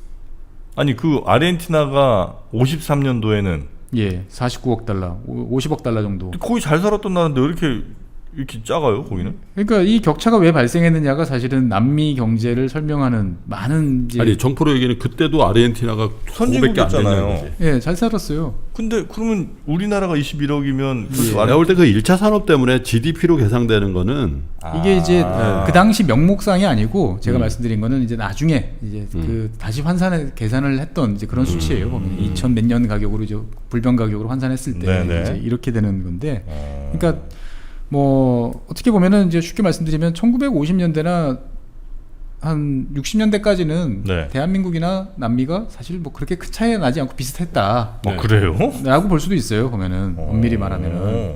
예. 이게 몰랐던 얘기네. 그러니까 우리가 많은 착각들을 하시는 게 50년대 그러면 우리가 정말 세계 최빈국 지금 뭐 아프리카 소말리아나 이렇게 생각들을 하시는데 그렇게는 생각 안 합니다 저는. 그렇게 소말리아 정도까지는 아니에요. 저는 그렇게 생각했어요. 그렇죠? 네.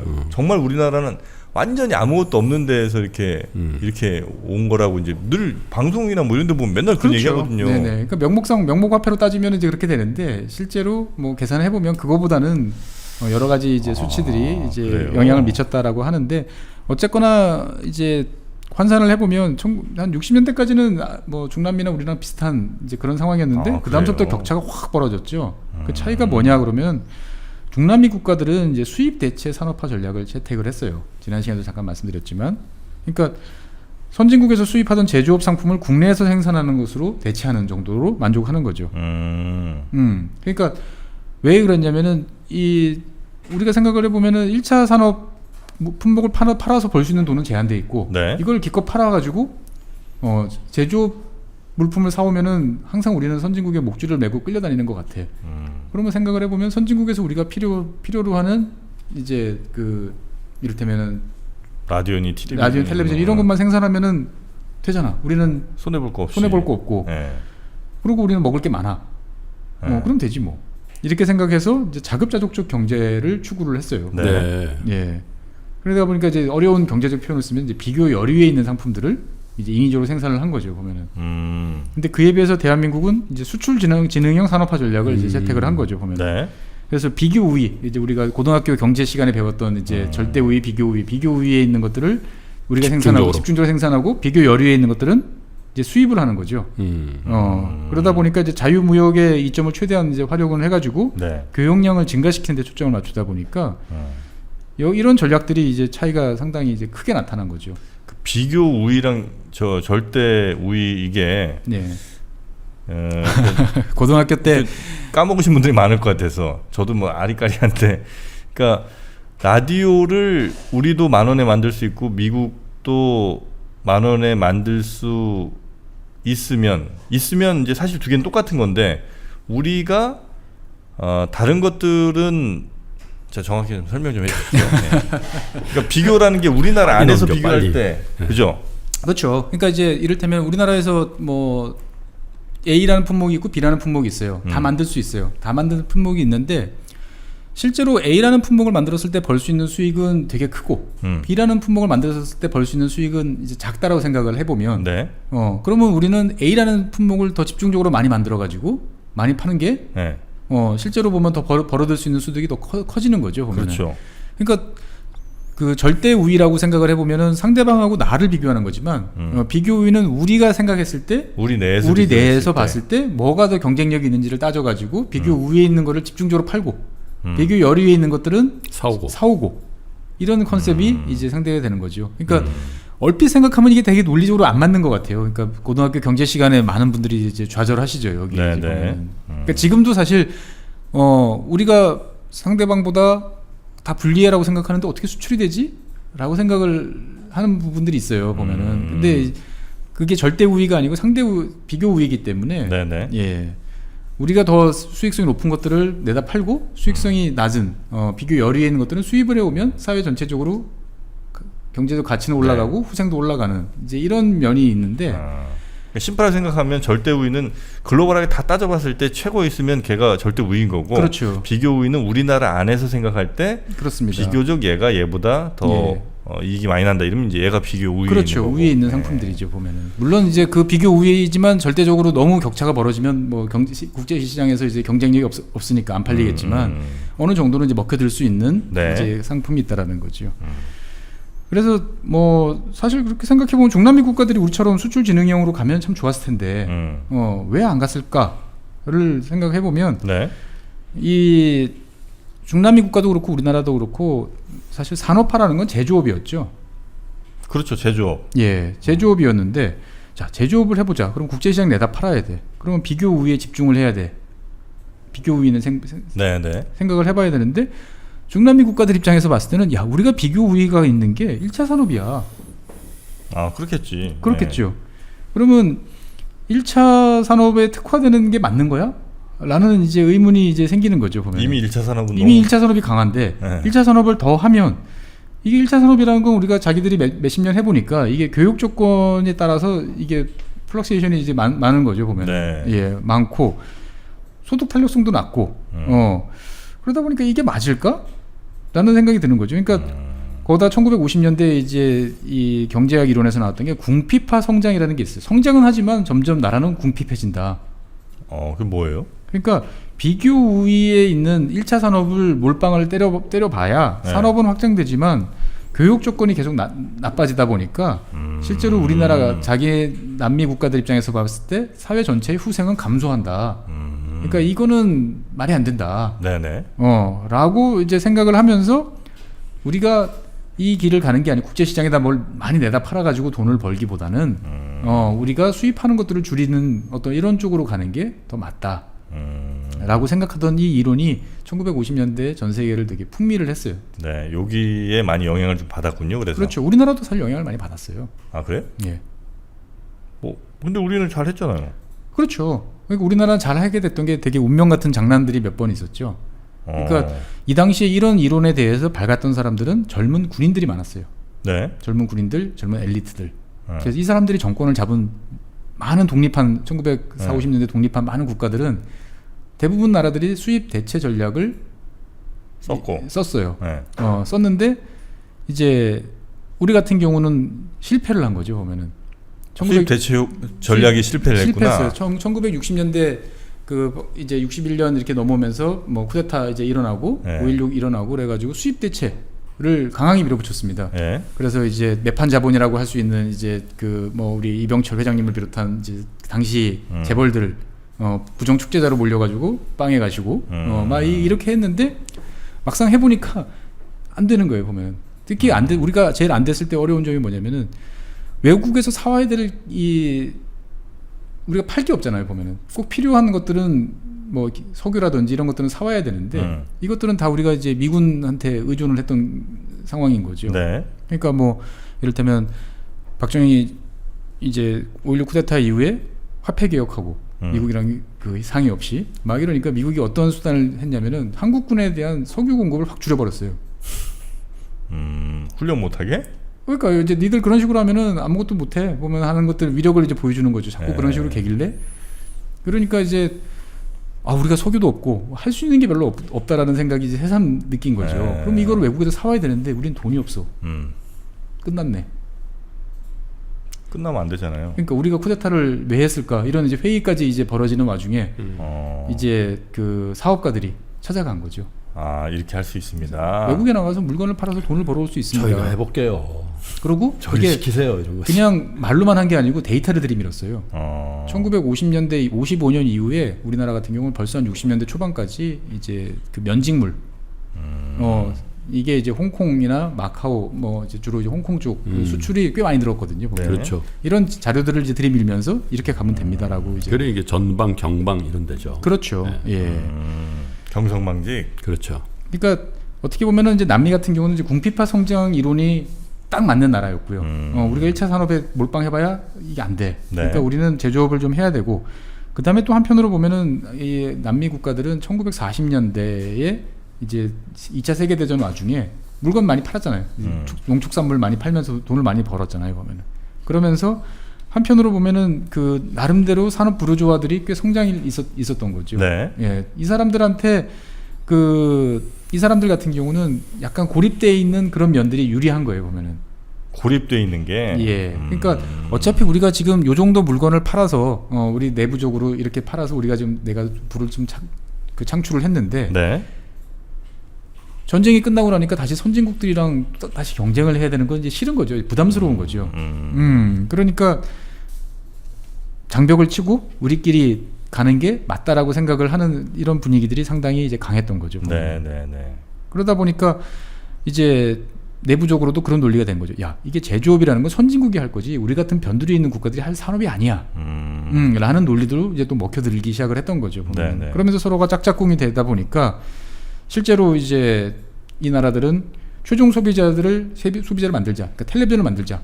라디오를 만들자. 그러면 그걸 가지고 우리가 쓰는 조건 정도만 하면 돼. 라는 전략을 가게 됐던 거죠.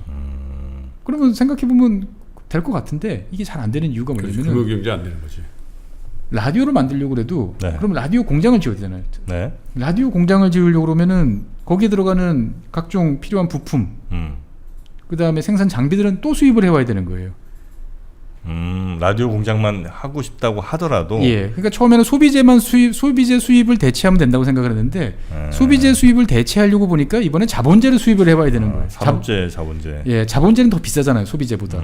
소비재보다 더 비싼데 기껏 자본재를 수입을 해봤더니 얘네들은 규모의 경제나 이런 것들이 안 나오는 거죠. 보면은 아르헨티나 수요에 맞는 라디오를 만들어 보니까 네. 비싸고, 이게 수입하는 것보다 당연히 뭐 품질도 떨어지는 경우들이 이제 많은 거죠.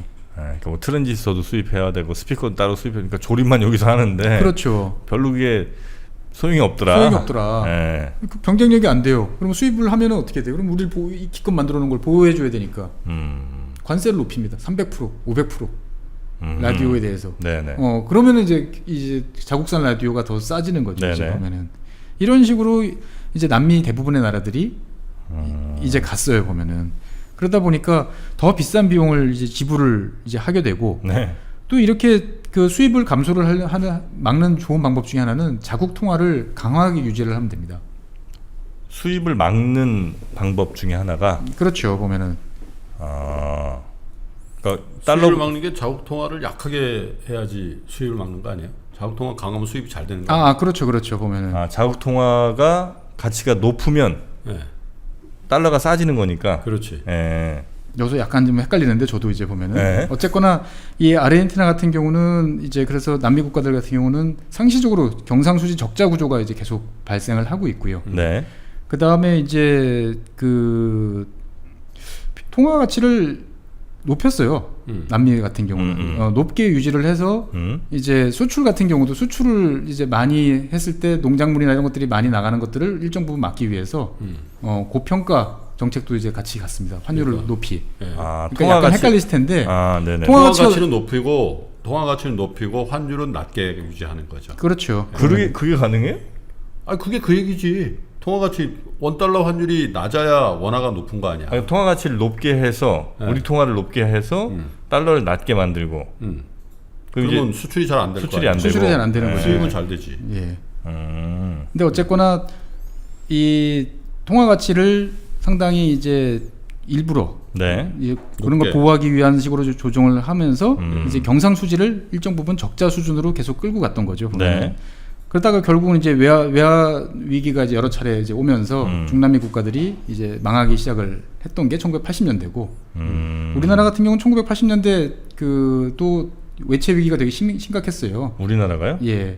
지금은 잘 상상이 안 되실 텐데 네. 지금 저기 효창 운동장 있죠 보면 네. 효창 운동장에 옛날에 80년대 초반만 해도 대부분의 운동 경기는 효창 운동장에서 축구 경기가 벌어졌어요. 근데 너무 많은 경기를 하다 보니까 이제 진창이었어요. 완전 비 오면은 진흙밭에 축구를 했었는데 잔디구장이 아니군요. 예, 1980년대 중반에 거기다가 우리가 그 멕시코 였나요? 청소년 대표팀이 나가 4강 진출한 다음에 대통령께서 이제 결단을 내리셔가지고 효창 운동장에다가 인조 잔디를 깔았습니다. 인조 잔디를 깔고 난 다음에 세계적인 이제 세계 4개국을 초청을 해가 우리나라까지 해서 4개 나라 이제 그 청소년 축구를 했어요. 네. 브라질, 아르헨티나, 멕시코 그리고 우리나라. 외채 순위 1, 2, 3, 4. 외채 순위 1, 2, 3, 4위를 이제 해가지고 다 모인 거예요 거기에? 그렇죠. 그래가지고 이게 무슨 뭐 외채 1, 2, 3, 4위끼리 축구하는 거냐 뭐 이런 비아냥이 있었던 거죠 보면은. 그래요? 예. 근데 우리는 그 위기를 뭐 3조 호황을 비롯해가지고 그 다음에 탈출을 했던 거고 이제 중남미는 이제 거기서 이제 꼬꾸라졌던 거고 결정적으로.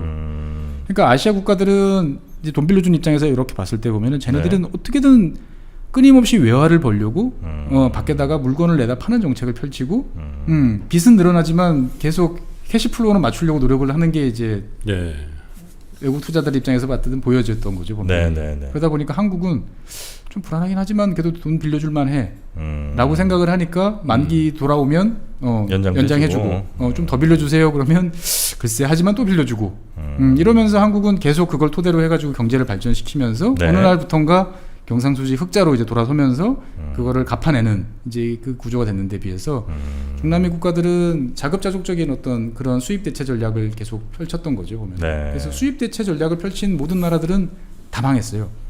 이집트부터 시작해서 아르헨티나, 브라질, 멕시코 그리고 망하고 난 다음에 이제 80년대 이제 들어온 정부들은 또 급격하게 중남미 정부들은 반대로 갑니다. 또 반대로는 뭐예요? 신자유주의라고 할 만한 이제 모든 거 다 민영화 시켜버리고 갑자기 이제 수입 상품 막 들어오게 하고 이러면서 이제 80년대 이제 중후반에 들어가지고 이제 외채를 또 막 더 많이 끌어다 쓰기 시작을 하는 거죠. 네. 그러다가 다시 또 망하고.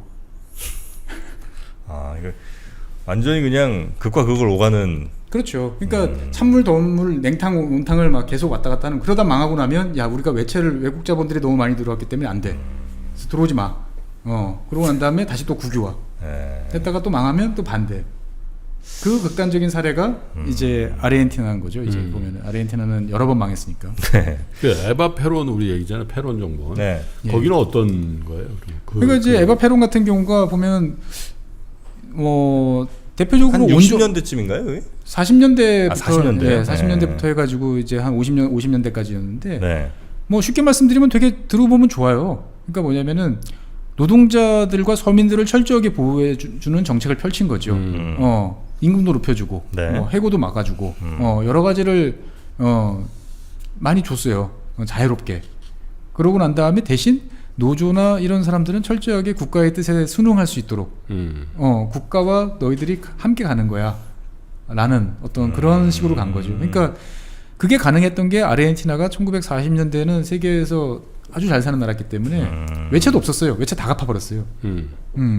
외채 제로에 부채 제로에 네. 벌는 게 많으니까 노동자 농민들한테 서민들한테 막 퍼주는, 사실 퍼준다라고 하기보다는 뭐 적절하게 줄 몫을 이제 줬다라고 평가하는 사람들도 있는 거죠. 이제 보면은 그렇게 가면서 이제 노동자 농민들은 당연히 이제 좋아했겠죠. 보면은 좋아했고, 근데 그 반면에 국가의 어떤 경쟁력이나 제조업들은 이제 위협을 받는 그런 네. 시대가 이제 페론 시대였던 거죠.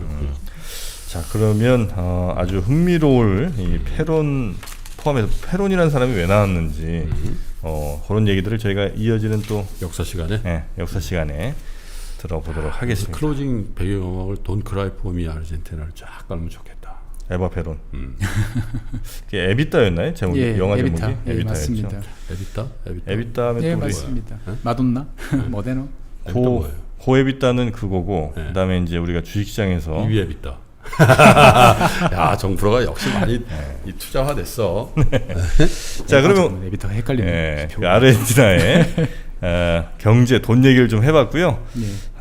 참 어려움이 많네요. 그러고 보면 참 우리나라가 참 이 어려운 상황들 잘 헤쳐나온 것 같기도 합니다.